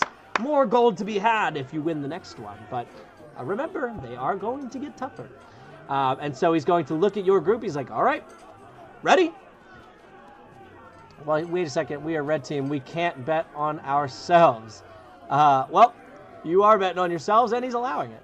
Why not? Provides inspiration and encourages success. Yeah, pretty much. That's what the albatross says. Because it's not gentlemanlike. So as you guys are disputing over whether or not you can bet over something, he's like, well, I've already let you do it. Good luck. Hopefully you win. You're going to double your money if you win. Plus, I'm just going to have your prize money when you come back, so you get a little bit of extra.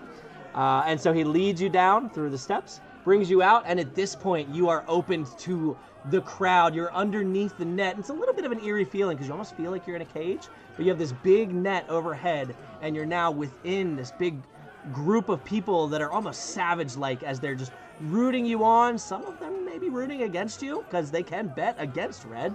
But it's just loud and wild, and the albatross doing his showmanship is kind of, you know, just going with the crowd and kind of giving them what they want. So as some people shout out, down with red, he's like, ah, yes, down with red. Whatever gets you your money. And the others are cheering for red. He's like, haha, good luck. Hopefully you win. Because it's not generally, Rogue will hide behind the boulder. Cool. I can have 6 gold pieces. How much gold did they get? So Damien asks real quick to the albatross, just real quick, how much gold did they get, by the way? What's the prize money for this? And albatross is like, oh, it's only me, I forgot to tell you. So for the first round, you will each collectively get 25 gold pieces. For winning the second round, you will each collectively get 75 gold pieces. And if you somehow manage to win the third round, you will each collectively get 150 gold pieces. And I will give you 1 token over to the Gifts from Champions Pass to pull out anything that you would like. 1 item. And so as he says that, he's like, good luck. And he passes through your group back up the steps, and the ogres kind of shut the door behind him. So with that, you remember that you had a good 10 to 15 seconds to kind of sort yourselves out here, wherever you like. So I saw that you want Damien trying to hide behind the rock. Now, the rocks are not very large by any means. He can try to hide. They are maybe 3 feet tall max. They're nothing super large. So if you want to tell me like north, east, south, southwest, what corner do you want up against the wall, where you want these guys? Otherwise, I'll just kind of put them where I would imagine these player types to be suited best. He would probably be somewhere up here. And Captain Ommoll would definitely be front runner. Lenka in the back somewhere. And Damien kind of hide there. Hey, these people that came back are wearing our colors. That's not fair. It just means they're cheering for us. All right. So, with that... well, like Damien, he's acting like a spy. Wouldn't be cool. With that, the double doors on the right slam open. And as they do, you hear the sound of what seems to be maybe some kind of cage go swinging open behind the doors and come flying out of the double doors. You see an owlbear charge through the double doors, angry, what seems to be maybe some kind of torture anger, as it just wants to, just red in its eyes, seeing as it comes charging out the door. And I need everyone to roll for initiative. So I need 4 D20s. We're going to start in the order that I have them up on screen here. Let me go ahead and pull up the battle scene here so you can see the initiative tracker. Don't forget, the link is in the description below if you would like to pull up the initiative tracker yourself. But also you'll want to look at the character sheets. Those are also in the link below as well. Today's going to be a fun day. Bring me death. No, bring them death. Sees owlbear. Never mind, let me out. Oh, they're in now. So, go ahead and roll 4 D20s. I'm going to do it in the order that they are up there. And let me get up some music here.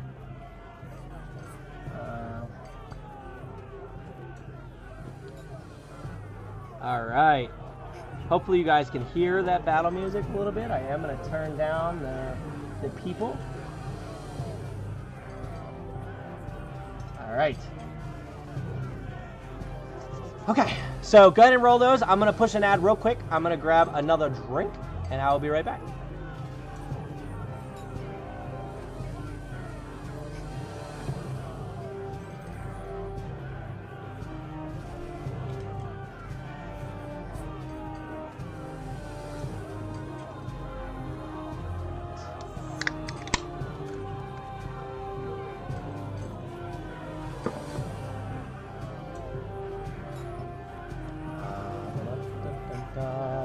add this owlbear.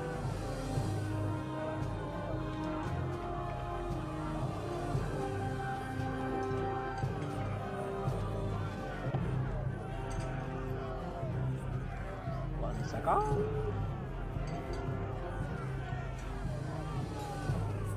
Yeah. Ooh. The owlbear rolled high, I will say that. Alright, so... Alright, what numbers we got? We have a 13, so with the initiatives for the characters. Alright, so the 13 for Damien with his dex plus 4, so he got a 17. Oh, I gotta stop this 1 second. I gotta fix this. Okay. So Damien with a 17. Then Captain Ommoll with a 6 plus 2, so 8. Walsen, 14, or no, you got a 4 plus 2, plus minus 1, so 3 for Walsen. And Lenka with an 11. I think he was plus 1 or something, plus 2. Plus 2, so he got 13. All right.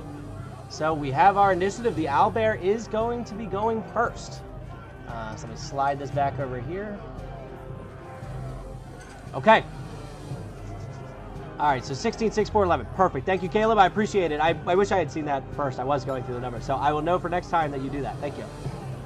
Would have been worse if it was a Manticore. Yeah, for real. Okay, so the owlbear comes in and just does this guttural sound that I'm not even going to try to make because I don't know what an owlbear sounds like. And it is going to charge the first thing that it sees, being Captain Ommoll. So it's going to run up. It has a 40-foot running speed, walking speed, technically. And it is going to use its multi-attack. It's going to make one with its beak and one with its claws. So I will roll. I'll use Twitch to roll just because. Just to get some Twitch chats going on there. Ooh, a 3 is definitely going to miss. So 3 plus 7 for the beak. It's going to miss that. And then I'm going to roll another one for the claw. And an 8 plus 7, 7, 14, 15. I believe that also misses. Captain Ommoll has an AC of 19. So that also misses. So as the owlbear comes running up, swings its claw, and then it tries to bite down on it with its beak. It misses both as Captain Ommoll slides it out of the way, and the crowd just goes nuts above watching all this happen. So with that, that is going to end its turn, and we will go next to Damien. What is it you would like Damien to do?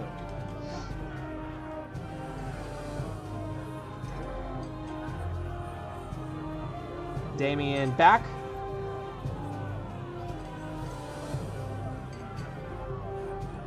All right. He can sneak attack because he's next to Captain Ommoll anyway, so he doesn't even have to hide. So he's going to use his bow, okay? So with his short bow, it is plus 7 to hit, so go ahead and roll a d20 for me, for him to try and strike the owlbear with his bow.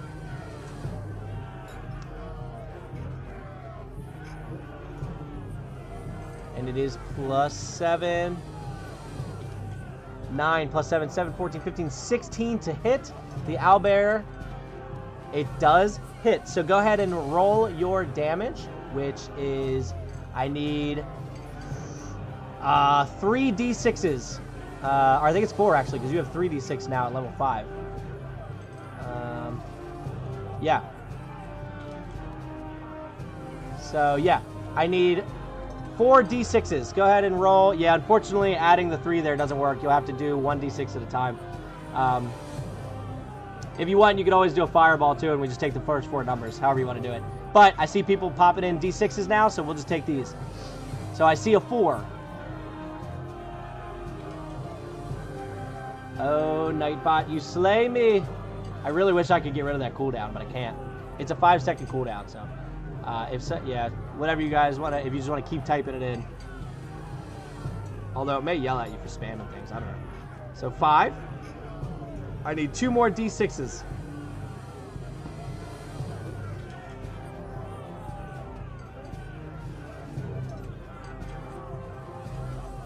And also, it may only be a 5-second cooldown per person, so I'm not sure. So if multiple people go typing them in, that may actually help. All right, so 3, 6, 7, 8, 9, 10, 11, plus your bonus, which is 4. So you do 15 points of piercing damage to the owlbear. All right. And is there anything else you would like Damien to do with that? Okay, so let me go ahead and mark here that you have used your action.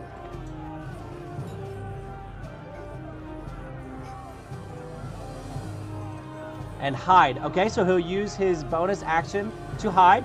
So go ahead and roll a d20 for a stealth check as he tries to hide behind this rock.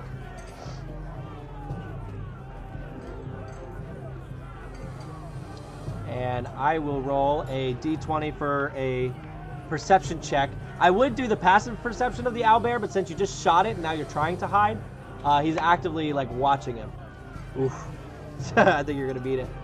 I rolled an 8. And you rolled a 12 plus your stealth check's ridiculous. So as the owlbear takes the shot and winces in pain, as he turns to look over at Damien, Damien ducks down just in time behind the rock to disappear. So that is his bonus action, and he's staying still, I imagine. So I will say that we keep the 30 feet of movement. So that is his turn. Let's go ahead and go to the next person. So we have Lenka up. Can you see the owlbear? Oh, you can. Okay. All right. So Lenka is up. What would you like Lenka to do? The wizard.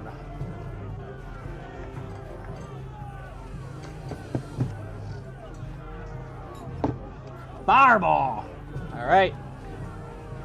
He is casting Fireball. Now, as an evocation wizard, he can sculpt spells, so he can make sure he doesn't hit Captain Ommoll, but he can also cast it far back enough that it doesn't hit him anyway. So go ahead and type in your Fireball spell into the chat. Exclamation point Fireball, and we'll get your damage. Hold it for harder fights. Okay, Jesse. So I will... So hold on. So we did have opinions here, so let me go ahead and 1 second.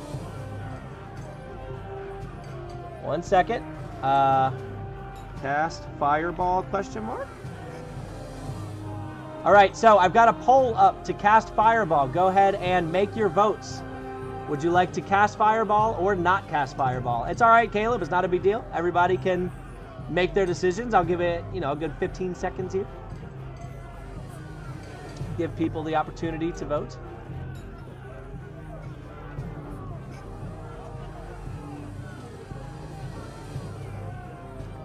And it's in the chat, by the way. It's in the YouTube chat if you are voting. All right. So it's looking like an overwhelming no. So we will hold the Fireball for now. All right.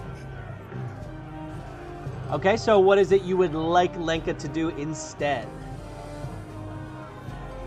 And while you guys decide to do that, I don't know if we have new people here in the chat or not, but if we do, now I'm just going to do a quick shout out for the More D&D Discord, where we have Sachemon cards, which are essentially Pokemon cards, but they are digital and they are based on all the monsters of D&D, and we've recently added magic items from D&D. There are almost 700 cards. There's different sets that you can try to complete, which by the way, for those of you that are part of it, I have changed the name to be unique sets.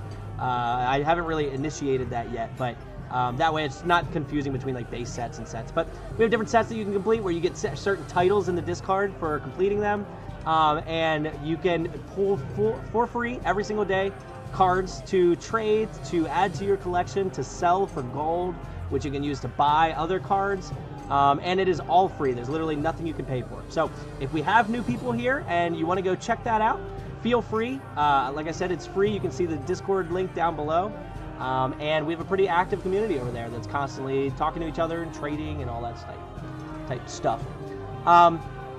No worries, Kayla. What about Witch Bolt? Does he have magic missile, cantrips? Is the owlbear a witch?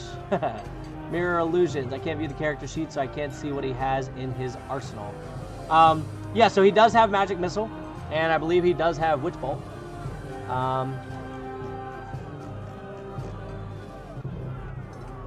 Let's see. I know he has Magic Missile. Yes, he does not have Witch Bolt. So for cantrips, he has Light, Minor Illusion, Friends, and Poison Spray.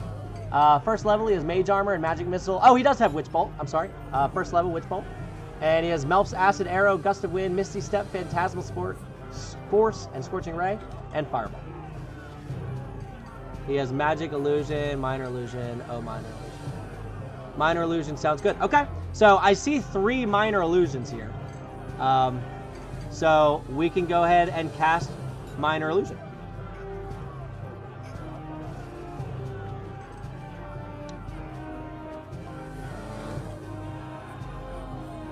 Maybe. Oh, man, I think you might have been correcting him. He has Magic Missile. Well, I will... Okay. How about I do this? Because I saw both. Start a poll. Minor. All right, I'll say which one. Minor Illusion. Magic Missile. Start. All right, so go ahead and vote in the chat which spell you would like to cast. We have Minor Illusion and Magic Missile.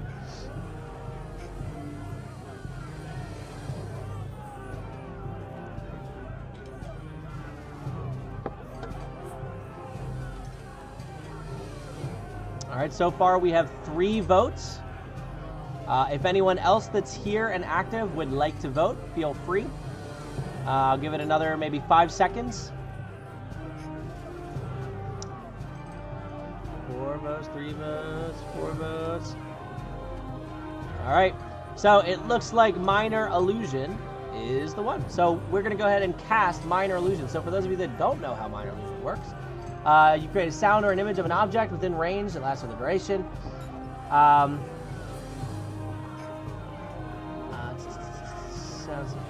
create an image of an object as a chair. Must be no larger than a 5-foot cube.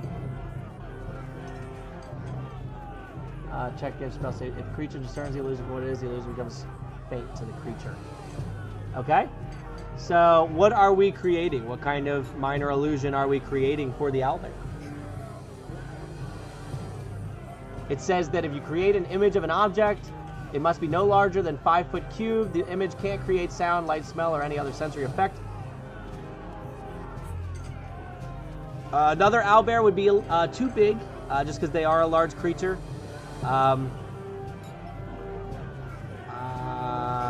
Yeah, those would be too big. Because it says something like a chair, or muddy footprints, or a small chest. A baby owlbear? Alright. So I will have it cast a small baby owlbear. 1 second, let's do this. Let's go ahead and duplicate. So we have a small baby owlbear, Lenka casts, kind of in the vicinity of the owlbear. Alright, so that is his action. So, is there anything you would like to do, movement, or any kind of bonus action? I don't think he really has any bonus actions.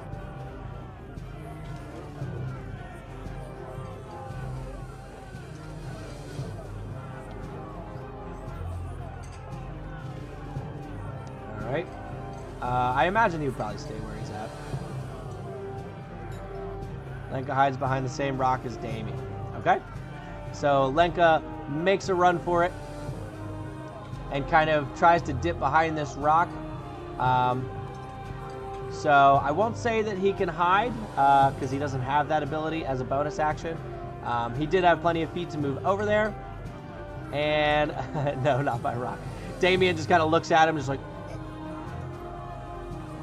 okay, so that will end Lenka's turn. So we'll go ahead to Captain Ommoll.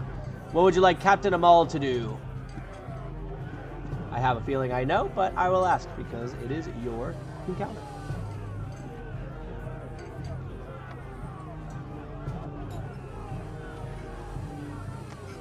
Damien's not happy.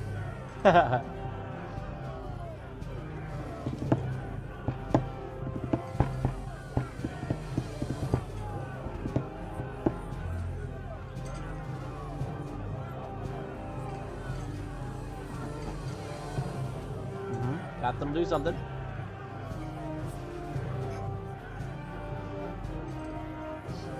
I can just default to the longsword attack if you like. Longsword times 2.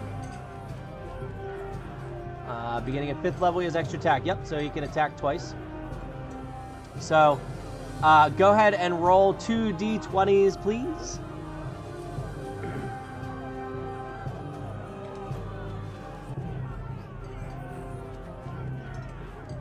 All right, we got a 7. And...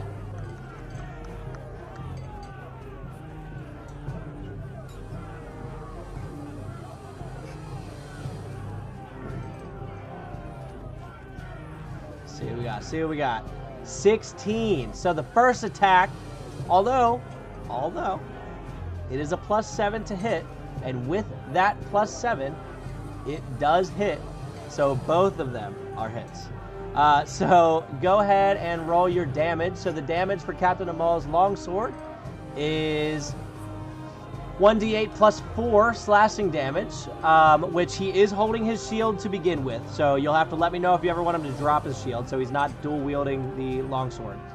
So he's only rolling a d8, but so I need 2 d8s. Oh, nice, a 7 and an 8.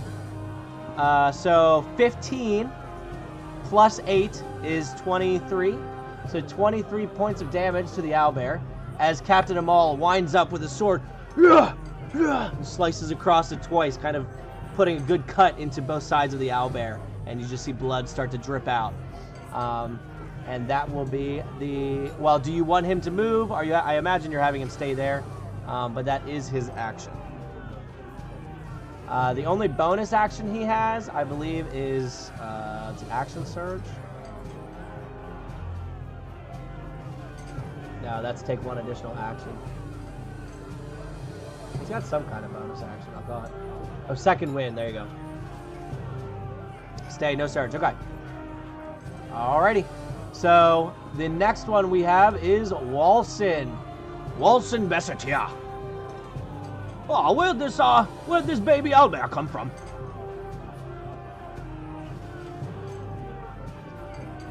D8 sounds like day. What would you guys like Walsen to do? What is this software? This is, so we're currently using Owlbear Rodeo, which is basically just like a Foundry VTT. It's just another type of VTT. But yeah, so I'm just using my end, and then you guys are seeing the player view.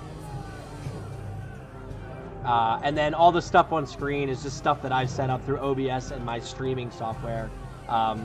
Just little applications and stuff to help hopefully give you guys an idea of what's remaining for the characters as people come in and go out. But also, hello. Is that B? Benact Kingdom? I hope I'm saying that right. Oh man, my joke didn't pop up. Walsen will use his weapon. Okay. So Walsen will pull out his longsword, and he also has his shield, I think. Let me double check that, though. I may be wrong. I can't remember. Yes, did say it right. Perfect, perfect. Or his mace. He's got his mace, not a sword. Oh, he's going to pull out his crossbow. I like it. I like it. So it's +2 to hit. So go ahead and roll a d20 for the light crossbow from Walsen. And also, Benact Kingdom, feel free to chime in for any of the stuff you want these characters to do. I have the character sheets down in the description. I don't know if you've been here this whole time or not, but I have the character sheets down in the description. You can also have access to the map if you would like. There's a link there for that. And the initiative tracker. 7 +2 to hit is a 9. That will miss. So as Walsen, in his excitement, he sees a baby owlbear, and it kind of throws him off as he takes his light crossbow and goes to hit and flies it right above the owlbear that's just been sliced twice by Captain Ommoll. So that will go ahead and take away his action. Is there anything you would like to do with your bonus action, or would you like him to move?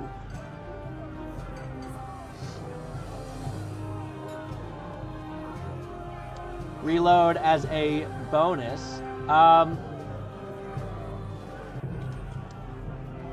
I don't know if that's...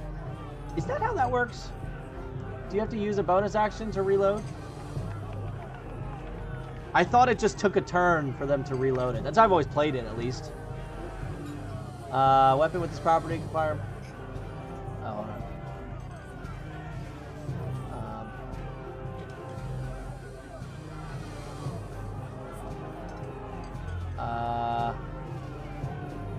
Action or a bonus action. Interesting. Interesting. Well, I'm not going to make you use your bonus action for that.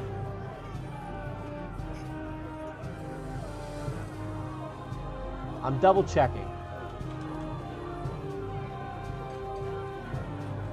Ammunition. To make a range attack, only if you have ammunition to fire for the weapon. I know that. Loading because of the...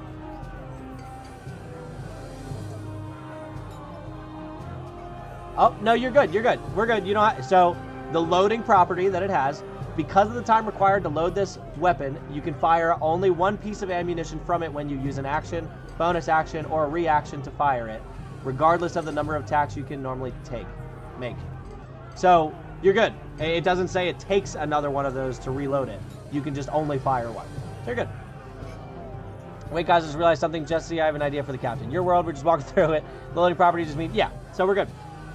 So, anything you want to do for the bonus action? Anything other than that? Otherwise, we will go to the owlbear's turn.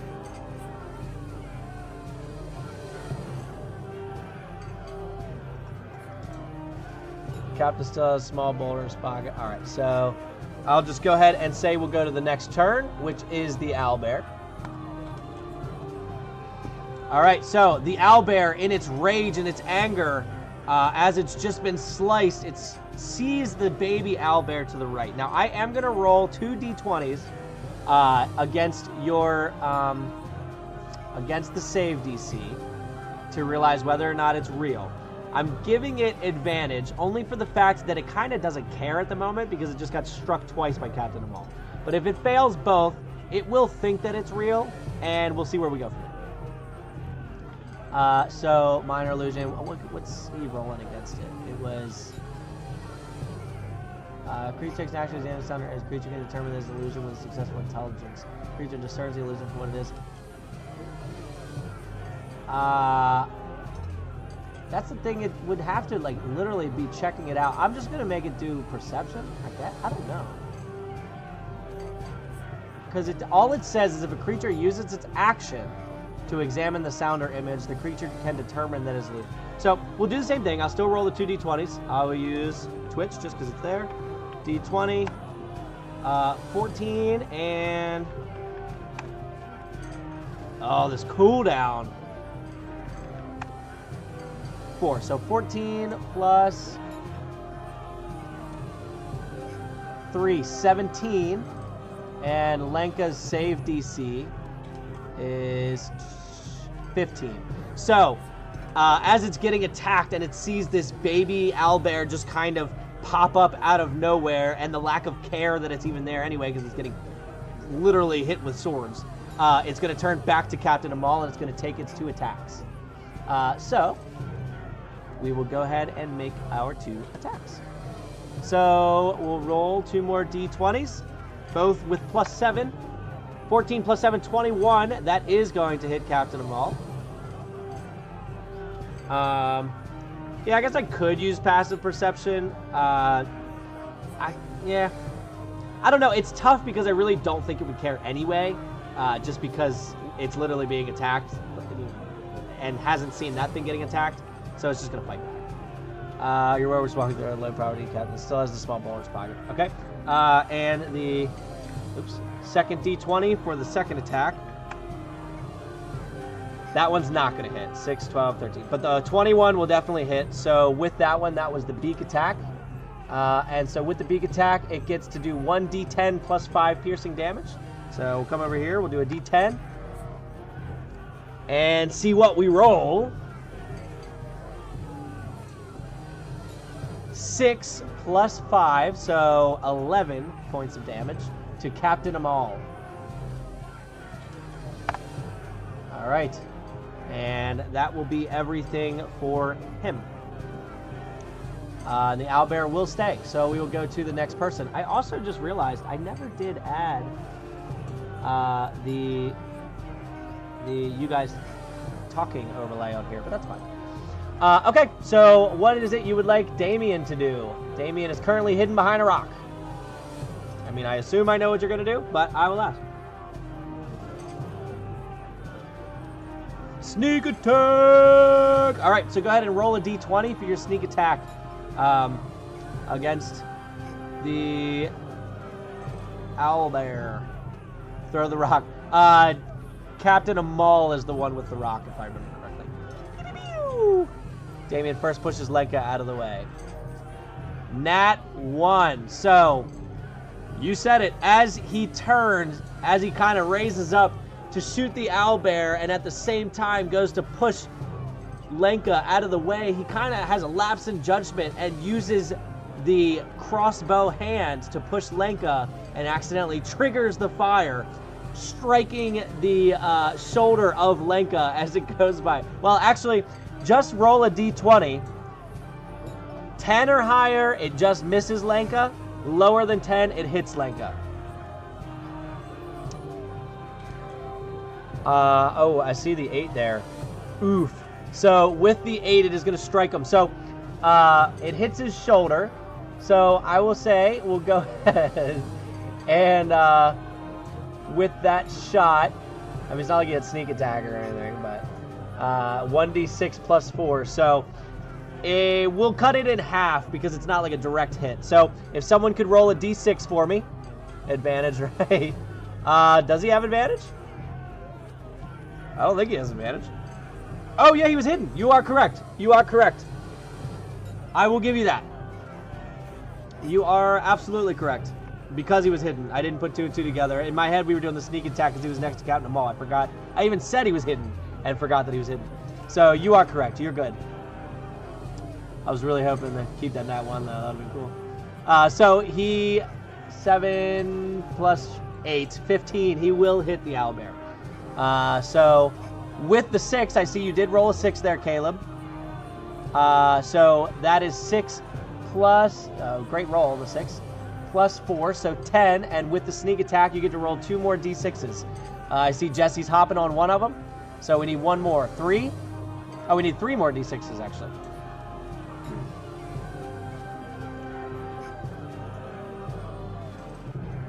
Another 3. So that's 16. All right, Turtle, last d6. Let's see if it pops up. And another 3. 19 points of damage. Oh, man. Oh, man. I don't know if you guys can see that, but that owlbear is bloodied. Not dead, though. Not dead. Okay, so Damien, I assume you want to bonus action hide again, I imagine. And if that's the case, go ahead and roll another d20 for his stealth check as he goes to hide. And I'll go ahead and roll a d20 from run over to the other rock and hide. Okay. So he's got the movement for it. 10, 15, 20, 25. 5, 10, 15, 20, 20. Yeah. Yeah, so he kind of tucks back in the rocks here. And with an 11 plus his stealth, which is... No, it's plus 1,000,000, plus 10. Oh, yeah. 21 to hide. I don't even know if the owlbear could see him, to be honest with you. Yeah, so I just realized you guys can't see the numbers that I'm rolling over on Twitch, unless you're literally over on Twitch. Sorry about that. But, yeah, if you wanted to double check what I'm saying. Oh, he rolled a natural 1 on the owlbear's part. Rip. All right, so that takes care of his action, his bonus action, and his movement. He has no more feet left. So that takes up his turn. So we will slide over to Lenka's turn. His eye falls out. Lenka will follow Damien to the other rock. All right. And let me put this as 30. All right. Lenka goes running. 5, 10, 15, 20, 25, 30, gets about here and realizes that he's not really able to get behind the rock or hide, but he went running that way. And he's like, oh, hello, I'm keeping up with you. What are you doing? What is it you would like Lenka to do?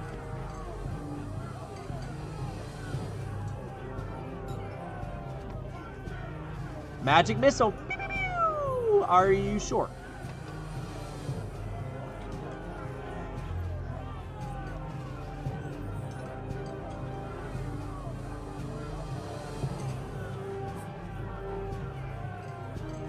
Okay.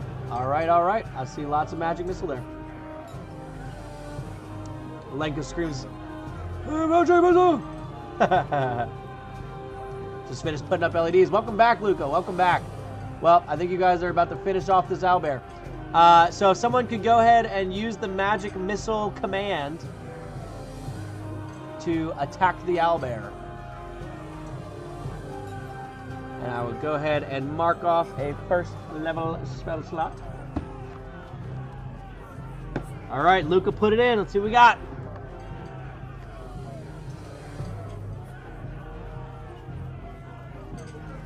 All right, magic missile was used once. 4, 2, 3, plus 3, so 6, 7, 8, 9, 10, 11, 12. As these 3 magic missiles come swirling out of Lenka's hand and spin through the air. You watch as the first one hits the owlbear as it reels backwards, and the other 2 just knocks the owlbear back as it falls to the ground with a massive thud. And that is the end of this battle. As the crowd just erupts. Some of them not so happy because they did bet against you, knowing that you were newcomers. But a lot of them start cheering as the door flies open. And 2 of the small ogres come running out, and they grab the big owlbear body and just start dragging it back into the double doors. But that will get rid of the owlbear. So it's done. This makes up for my canceled D&D session today. Lame. Sorry it got canceled. But glad I could be here to make it up. Walsen. Oh, did we win? Oh, I believe it was my crossbow shot that took it out. The small owlbear did nothing. Nope. The small owlbear illusion just disappears into the abyss as you drop the spell for the end of the battle.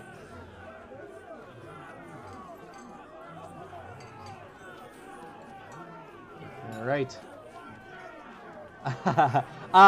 So you could technically keep it up. I don't know how long minor illusion lasts, but you still have the next people to go and then the next people after them to go before you go again. Can you move it? Because I think it'll be gone anyway by the time they come back. Let me double check that real quick. Minor illusion. Duration. Yeah, it's only 1 minute. Yeah. So it will knock out of there. So yes, if you are keeping track of the betting, they did win. So whoever made the bets, their money doubled. So I know Damien doubled his 50 to 100. Someone doubled their 3 to 6. I think that was Walsen. And Lenka doubled his 1 to 2. Damien did put everything on you guys, yes. Is anyone keeping track of this? Because I can keep track of this. But if someone else is, then I won't.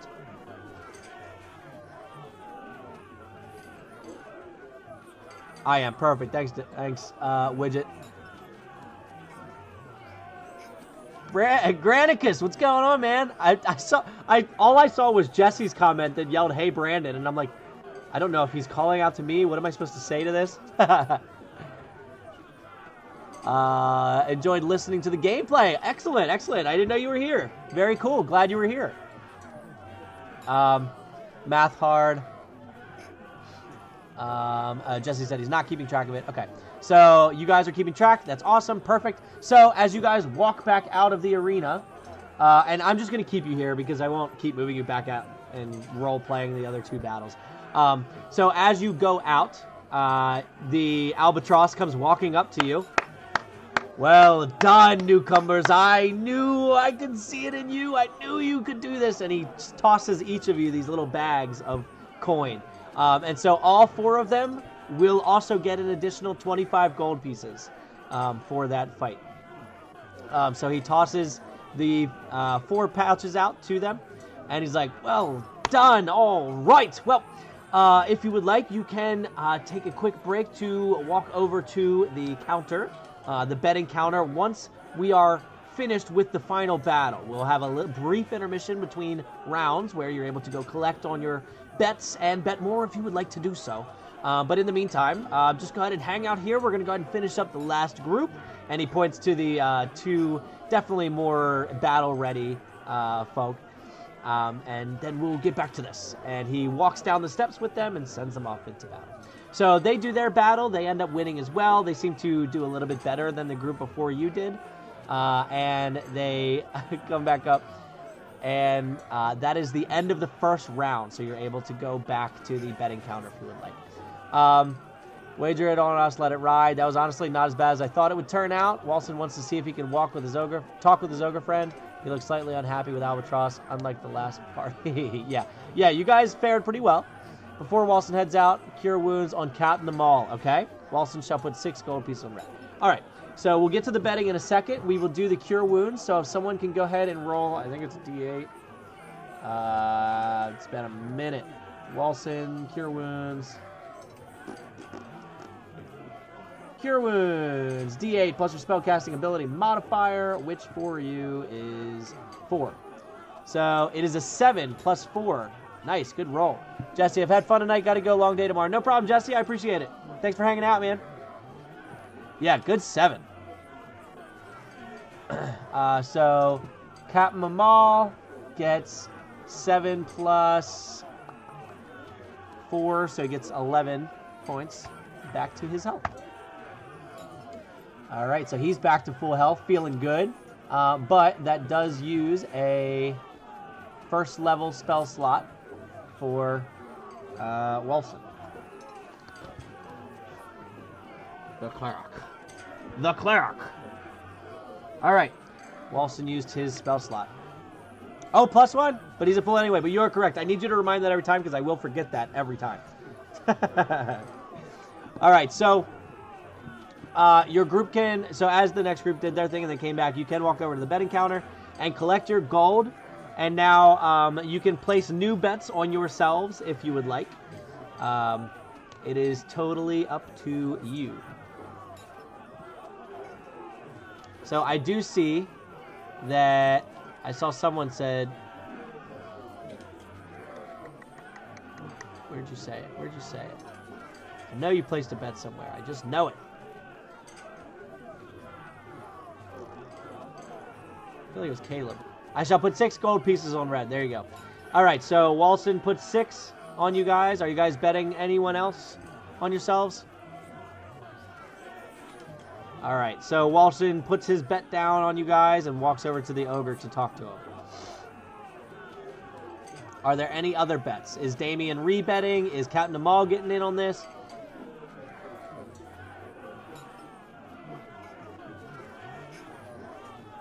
Lenka will put 17. Okay.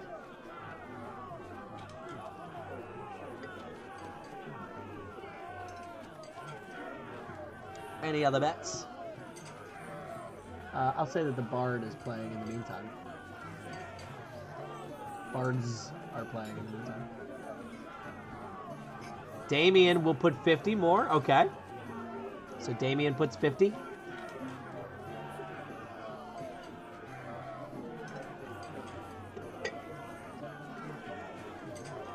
And is Captain Ommoll sticking to his no bet, or is he betting?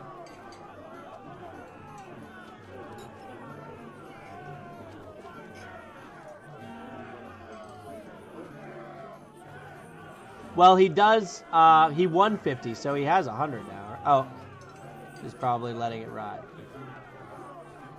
So is he only betting 50, or is he taking the 100 that he just won and betting the whole 100, trying to double down on that?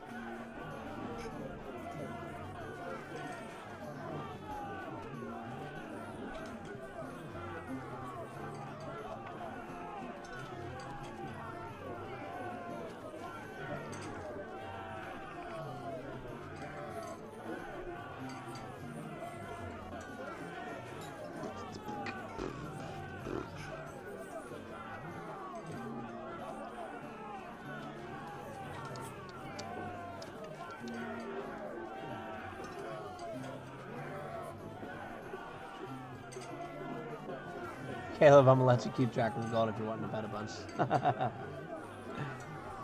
All right. So yeah, you can just determine what he's betting, either the 50 or the 100. And we'll say Captain Ommoll just holds his money. He's not big on the betting. So you guys go back. They start up the fights again. You've got the other group that does their thing. Now, this time, you watch as 3 of them go out. And at the end of it, all of the clerics end up running out. Sorry, that sort of really got me there. All of the clerics end up running out at the end of this one. And one of them comes kind of limping back. One of them's getting assisted back. And the other one is, he's unconscious. He's not dead outright. But he's definitely kind of being carried back, even with the healing that they did. He's not looking too good. So they actively do not do a third round when the Albatross comes back, but he does give them their money. Does anybody else come out? What do you mean by come out? Just those 3 come up with the clerics, and the ogres kind of go out and handle the situation. Hope those clerics know Revivify. And the clerics look at you, and you're not sure. You aren't sure. They don't really respond to you. They don't really care too much. They do their job, and they don't really interact with the fighters too much. So you're not really sure what they know. Walsen talks with the ogre and asks him what he thinks about his war paint. And as you ask the ogre kind of smudges a little bit and kind of flicks it off a little bit and rubs it in his hand and puts one streak on his face. Yes, there's like 4 clerics, and their only job is just to try to react as fast as possible to try to cast Cure Wounds on... It seems they're casting Cure Wounds on those that have fallen. So, character growth, yeah. Yeah, it seems like this one ogre might be kind of growing on you. But so now that they're done, it is your turn. You look amazing with that, my friend. So it is your party's turn. So we go back now to the pit. Where is it that you would like your players to be here? Do you want them to be in the same spot? I know Damien was back behind this rock earlier. Lenka was here. Captain didn't really move. I don't even know if Walsen moved. Do you want them to be anywhere different? Or stay in the same spots?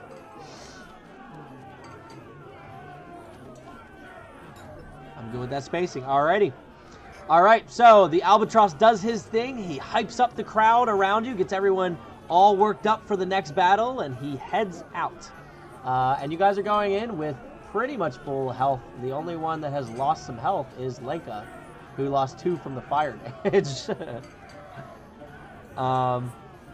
This is why I'm Menace to DMs. I don't really mind. It doesn't hurt my feelings. I much prefer it when people have fun with the campaign. I feel like the only reason it's a little hard with this is just because of the lag time of the comments. That a lot of times I'm just kind of backtracking to do whatever the sidebar thing you said you wanted to do was after I already moved you on, only because of the lag. So I don't mind at all. I much prefer, but it's fine. I don't mind at all. So you say goodbye to your ogre friend. You're back in the pit, and you are spaced out as you will. And now, let me go ahead and cut the bard music. Let's go to this combat music. I like this one. Alright. So, as the double doors swing open, you watch as another cage, it sounds like, from the darkness of whatever that cavern is, you hear what sounds to be some kind of cage fly open, and at the same time, before you heard that happen, you heard, and out you see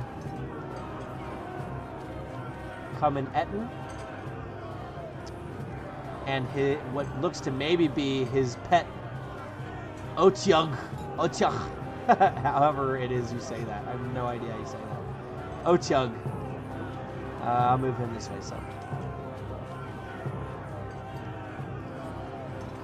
And with that, I need everyone to roll initiative. So, I need 4 d20s. Again, I will apply the d20s to the characters in the order that they're in right now. So, Damien will get the first one, Lenka the second one, and so on. So, go ahead and start rolling some d20s.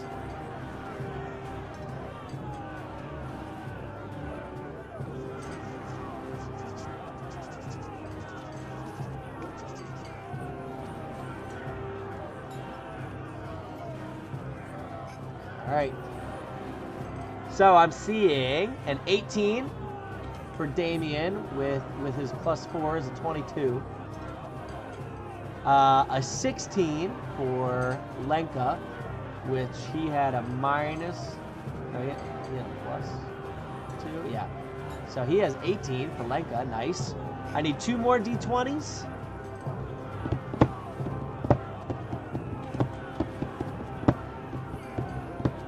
A 9 for Captain Ommoll plus his 2, so 11. And Sir Walsen, Messenger.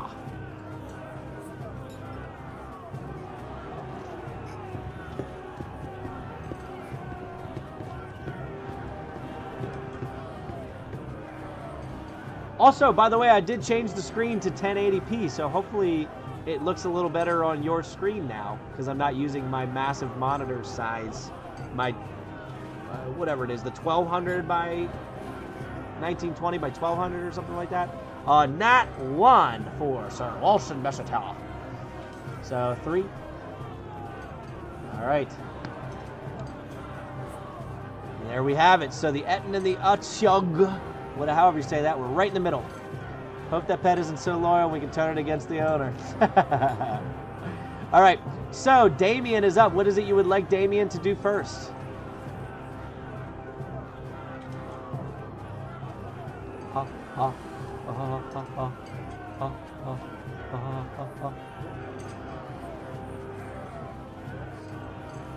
In the meantime, once again, for anybody that may be new here in the chat, might be just hanging out, we do have a fun Discord, the More D&D Discord, where we have Sachemon cards, which are essentially just Pokemon cards. They're digital Pokemon cards, but they're based on the monsters of D&D, and we've also added a lot of the magic items of D&D. There's almost 700 cards at this point. And we have special sets from like Storm King's Thunder and Lost Mines Pandelver that you can try to collect.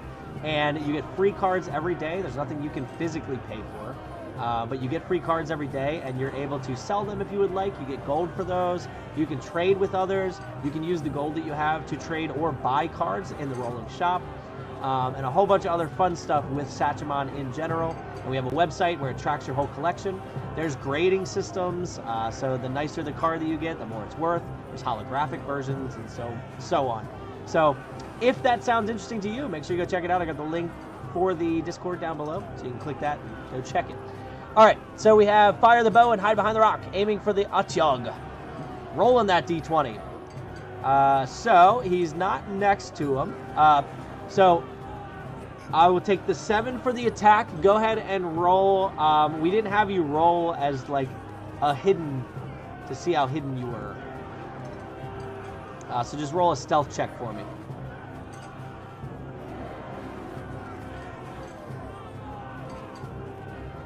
Unless you weren't trying to hide, but I imagine you were.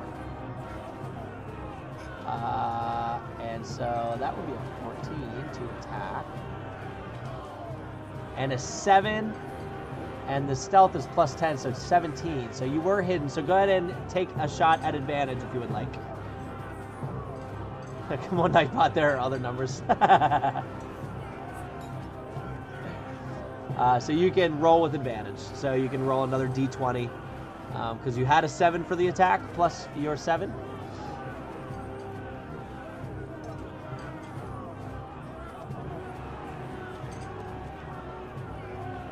I should add that overlay. Give me 1 second.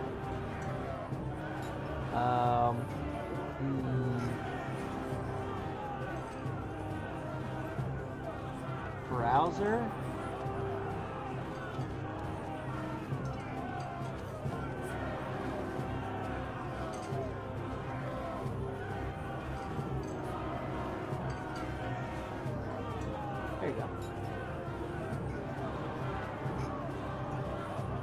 So hopefully you guys can see the chat now. Oh, yeah, you can. Cool. Cool. And I didn't mean to hide that. Okay, so 11. So 11 plus 7, 18 does hit. 7 is Nightbot's favorite number, apparently, which, honestly, if you take that to the casino, you're good. Hello, or a 1. So the 18 does hit, and being hidden, you have that sneak attack. So I need 4 d6s. So if someone wants to roll a fireball, we'll take the first 4 numbers of the fireball. We can do that.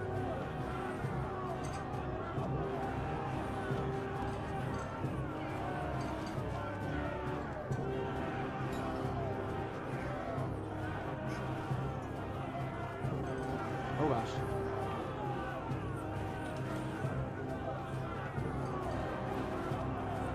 Better. So 3, 5, 3, 3. So we have 3, 6, 9, 14 plus 4. I think it was plus 4. Plus Damien. 14 plus 4. I was right. 18 points of damage to the Ochug. Okay, so that takes away the action. Is there anything else you would like to do? Would you like to bonus action hide, I imagine? And if so, you can go ahead and roll a stealth check. Roll a d20 for that stealth.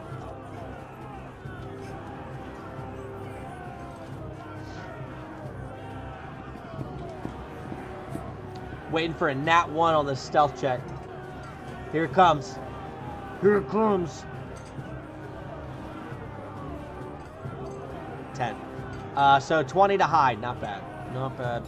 Okay, so he's not moving, I imagine. So that takes care of that. He's got his movement, but he's not going to use it. So we'll go ahead to Lenka now. Lenka Montkora. What is it you would like Lenka to do?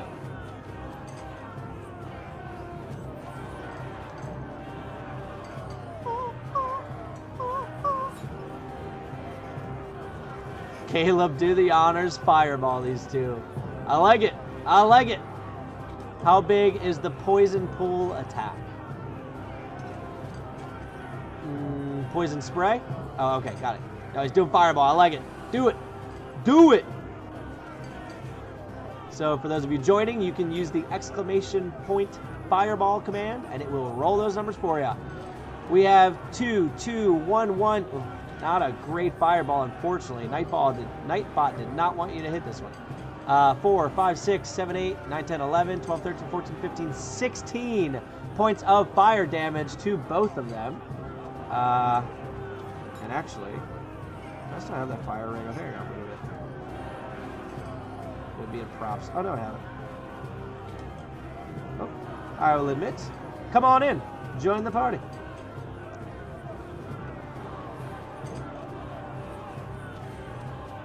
So you strike them with this fireball, and you do 16 points of damage per, but they need to make dexterity saving throws. So I'll go ahead and do the dexterity saving throws here. D20, so this is for the Ochug. 17. So, and he has, for his dex saving throw, a +0, so it's just 17, which 15 was the one that was... 15 was the saving throw. So now for the Etten, we'll go ahead and do another one real quick. 2. The Etten fails. So the Etten takes the full 16. So, nope. 8 to the Etten, 16 to the Ochug. Okay. This is the first stream that has somehow kept my attention span. Good, good. I'm glad. I have fun playing D&D. I love talking to you guys, so I try to be as interactive with you guys as possible. That's my goal. And luckily, I'm not at any kind of point where I'm a major streamer, so like I'm able to keep up with the comments. So, all right. So the next one, Lenka. What is it you would? Lenka just did the fireball, so that takes care of his action. Is there any kind of bonus action, or do you want him to move? Are you cool with where he's at? Going once, going twice. It's normally attention is don't mix well. Honestly, true, true. Depending on what I'm doing, very true.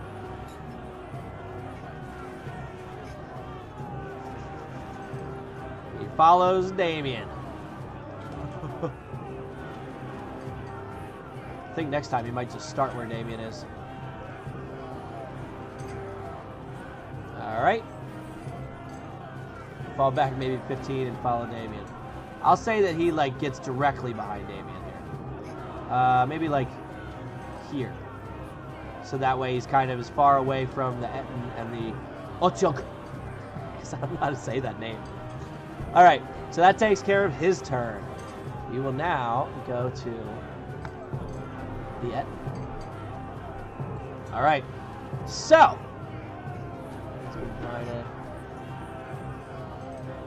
Oh, you needed something.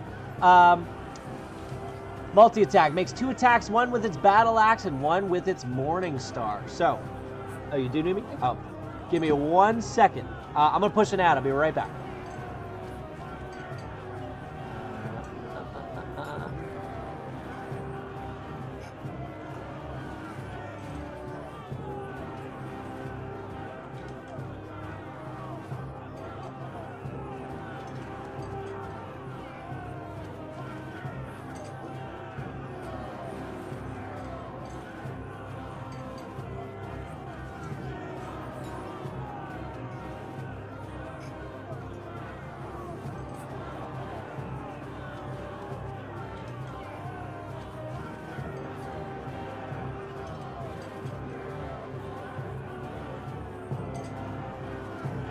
Okay, we are back. So, it is going. The Etten is going to run up to Captain. Oh, actually, so his passive perception. I feel like it'd be an active perception check to see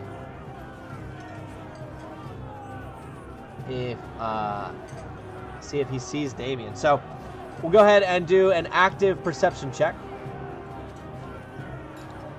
There are worse things to be in life. Does he have 2 heads? He does have 2 heads, which is, so because he has 2 heads, he has advantage on perception checks. He's very perceptive. So that's kind of going against Damien's hiding. So we'll go ahead and do his D20s here. So I'll do 1 there and 1 in Twitch. 19 in YouTube, 3 in Twitch. So 19 plus 4, 23 versus 21 for Damien's hide. So he does see Damien as Damien tries to tuck back behind the rock. The 2 heads kind of peering around as they go to move forward. They do catch Damien trying to hide. So the Etten seeing... Does he, well, Lenka's not hiding, so he does see Lenka. I think that he may... Seeing Damien take the shot, I think that he's going to go to Damien. So he's going to run this way and go to Damien. So he's going to stop here, and he's going to take his multi-attack on Damien. So he gets 1 attack with his battle axe and 1 with his morning star. So we'll go ahead and do it again. 1 in YouTube, 1 in Twitch. So the first one in YouTube is going to be for the battle axe. And we roll a 17. Plus 7 is 24 to hit. So that will definitely hit. So he gets to roll 2d8 plus 5 slashing damage.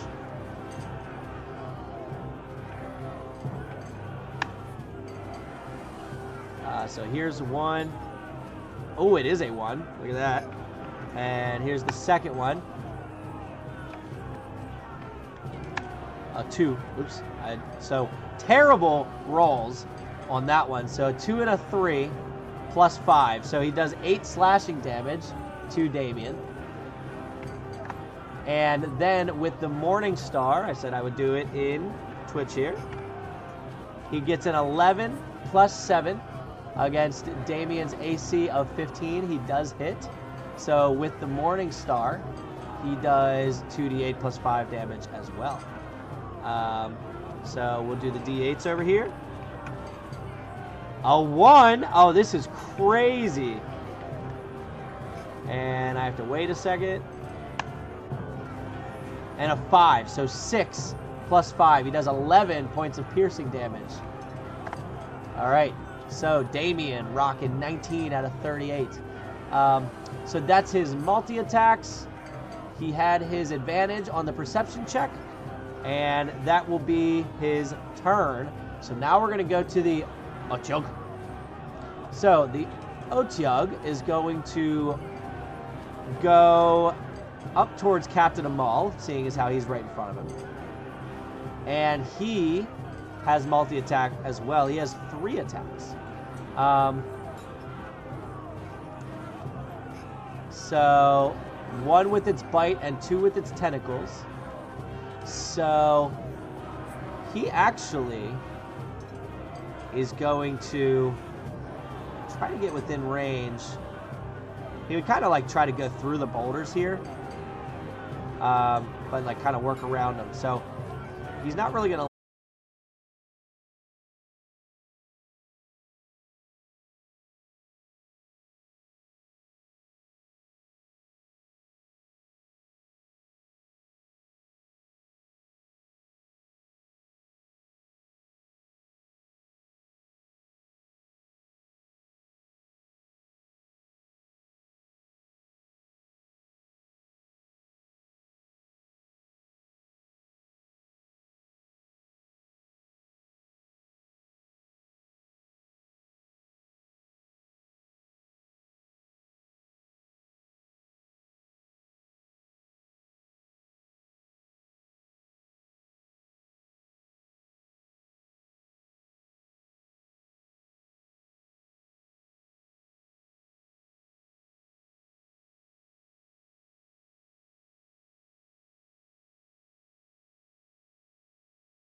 Two.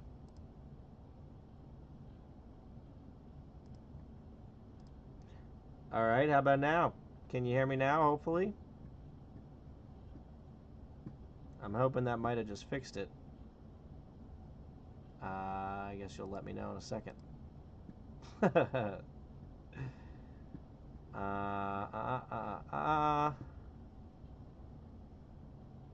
Hey, look at that. Now, unfortunately, everything I had set up for this stream is gone. That's the bad news. I can put a little, hold on. How about Gates of Hell? There you go. Little Gates of Hell music. Turn it down some. What a bummer. What a bummer, dude. Yeah, and my camera. So for some reason, when my internet turned back on, my camera was shot too. For some, I don't know why this has not gone down. Hold on. Yeah, my camera was shot too, so I had to like unplug that and adjust it even when I got the computer back up. So after we heroically slayed the Otyug and Gallopant back to the 2 heads, what happened? Well, I will get it back up and running. So I don't know where it will have saved on Owlbear Rodeo. I think because it's online, they should still be in the same place, maybe. But I'll have to go through and go back to improved initiative, get that set up, but it gives me like a new link every time, so all the stuff that you see on the screen will have to be updated through that too. It just takes a lot of time getting everything matching up with the screen is the problem. So I was kind of hoping that I would pop this back up, like the computer would turn back on and everything would pop back up, but that is not the case, unfortunately. So I promise I will continue this battle. We will pick up where we left off, even if I have to manually go back and re-enter health bars and stuff like that. I can go back in the stream and look at it. So we will continue this battle for sure. I'm really bummed because this was a good stream too. I had everything working, all the chats were working, which was great.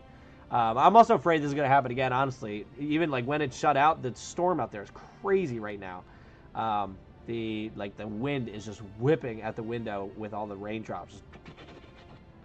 So I told him I'd bring him a prize from the brawl. Okay. Honestly, remember that. So that way when we do pick this back up, we can remember where you wanted to leave off with that. So, yeah, that's kind of lame, but I mean, still a good 3-hour stream, so just a lame way to end it. Lame. Because I don't know if you guys are going to make it through the third one or not. That one's going to be kind of tough. But we'll see. We'll see. So, now I will say that, so my plan was to give you guys a certain amount of reward per level that you got in the Sachamon Discord for anyone that partook in the thing tonight. So I was going to basically give you 100 gold pieces for the first one, 200 for the second one, and 300 for the third one if you guys won. And if you guys win that third one, I was going to give you a pull token. So we will still keep that. I will give you the 100 each for winning the first one.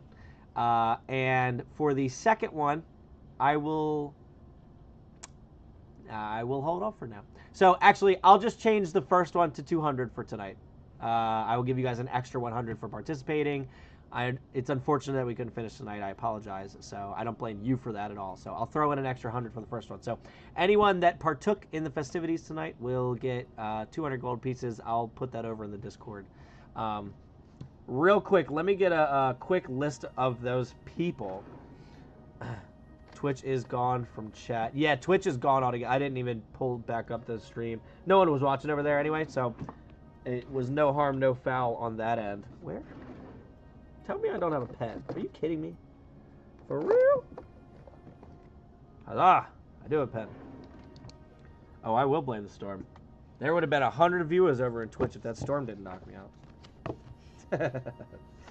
All right. So, real quick, for those of you that are in the Sachamon Discord, obviously, Widget is over there. Freeman, Caleb, I know you're over there. Jesse was here.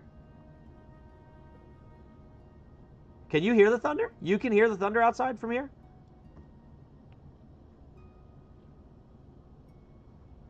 Granicus, I know, was in here.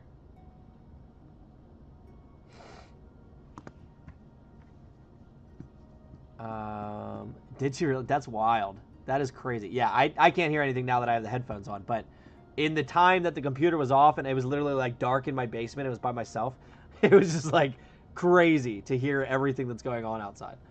Yeah, and I could probably go back through the YouTube chat real quick. I can't do it on OBS. I got to go in here. Go live. I know I'm streaming. Will it let me pull up the older... Will it let me pull up the older comments? Live chat? Live chat? Oh, no, this is just testing out stuff for tomorrow. Hold on. There we go. Live chat? Yeah, there we go. Can I? Ah! I can only go back so far. Nuts. Nuts. Okay, so I can't remember if there was anybody else in here. I know I saw that Jeremy guy, but that was not Jeremy from our thing. I know I saw that Zach guy, but he's not in it.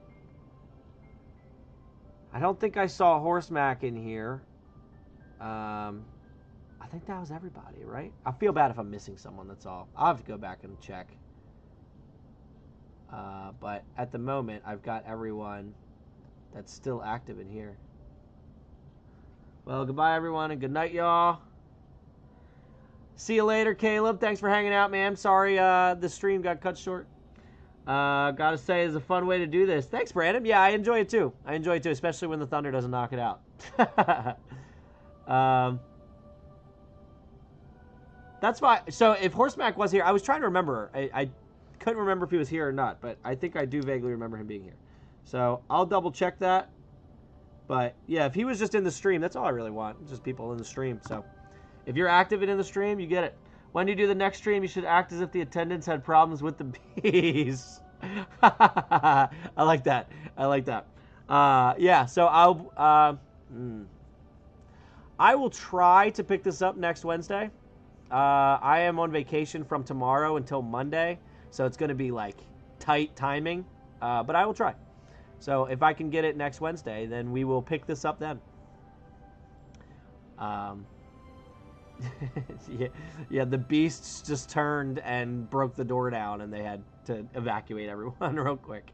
But yeah, I will definitely, whenever I can do this and continue it, I will continue it where we were, and we'll pick everything up.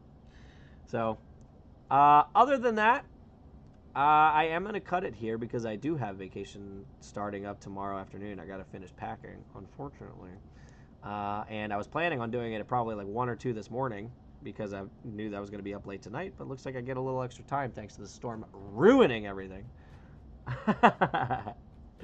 So, they got raided by the Faerun Bureau of Investigation. I don't know why I'm not getting all of the comments over on the screen there, but yeah, 1 positive. Technical difficult beasts. I like that. All right, fellas. Well, thanks for hanging out. Sorry again. Like I said, I will send over that gold. Turtle, I totally get the whole too much math thing and whatever. I totally get it. If I'm just going to say, if you do end up going over to the Discord and checking it out, just send me a message. Let me know. I'll send you that gold because obviously you were here. But I totally get it either way. So, all right. You guys have a wonderful rest of your night if it is nighttime where you are. And hopefully it's not storming and raining where you are. And I will catch you either over on the Discord or in the next stream. Oh, and Luca. Luca, you were here too. So, Luca, if you end up going over there too, let me know. And I will get you the money as well. My attention span's not compatible. I get that. Totally get it. Back to work. Good luck, DJ Widget. Sorry you worked so late, man. Luca, I was talking about the more D&D Discord, where we have the Sachemon cards that you can collect. It's like a digital card collecting system. It uses all the monsters from D&D, and you get free pulls every single day. Yeah. So if you end up going over there and checking that out, I'm no pressure to do so. Like I said, I totally get not wanting to do it. But if you do, you were here in the stream, so you would get the reward of the gold. You just have to reach out and let me know. So, hey, we always need more collectors. Yeah, for sure. I'm definitely trying to grow that because the more people we have pulling cards and being able to trade with, the more likely I can finish off that Storm King's Thunder set. Which, bad news, by the way, Widget. I'll give you a little, and anybody else that's here that's over there. Night Turtle, thanks so much for hanging out. Hopefully I'll see you maybe in the next stream. I do it every Wednesday at 8:30, so hopefully I'll see you there. Widget, I am currently, yeah, more likely to get a Zerial. Yeah, right. I don't think the luck changes for that at all. I don't care how many people are there. I am currently working on the locations, adding the next base set of cards. And that is going to add all the locations from Storm King's Thunder, Lost Mines of Phandelver, and Honor Amongst Thieves. So anyone that has those titles is going to be losing them again anyway. So I literally just got the Lost Mines one back, and I'm going to be losing it again. And then Storm King's Thunder, I keep getting closer and closer, and then get further away every time I add these base sets in. So that'll be another bummer. But yeah, so that's coming. I'm pretty stoked about that.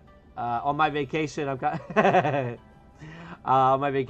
of hoping to pick up a few more locations. It's just slowly working through which ones I want to add and what CR they should be. So, yeah, I'm hype about that. So, all right, I'm out of here. You guys have a great night, and I'll be online while I'm on vacation over on the Discord pulling cards and stuff. So I'll still be chatting with everybody.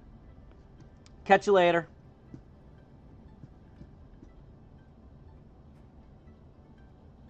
Any plans for release of the new books? Are you talking about different modules rather than like the Honor Amongst Thieves movie? You're talking about like other modules like the one I was talking about, Curse of Strahd? Is that what you mean?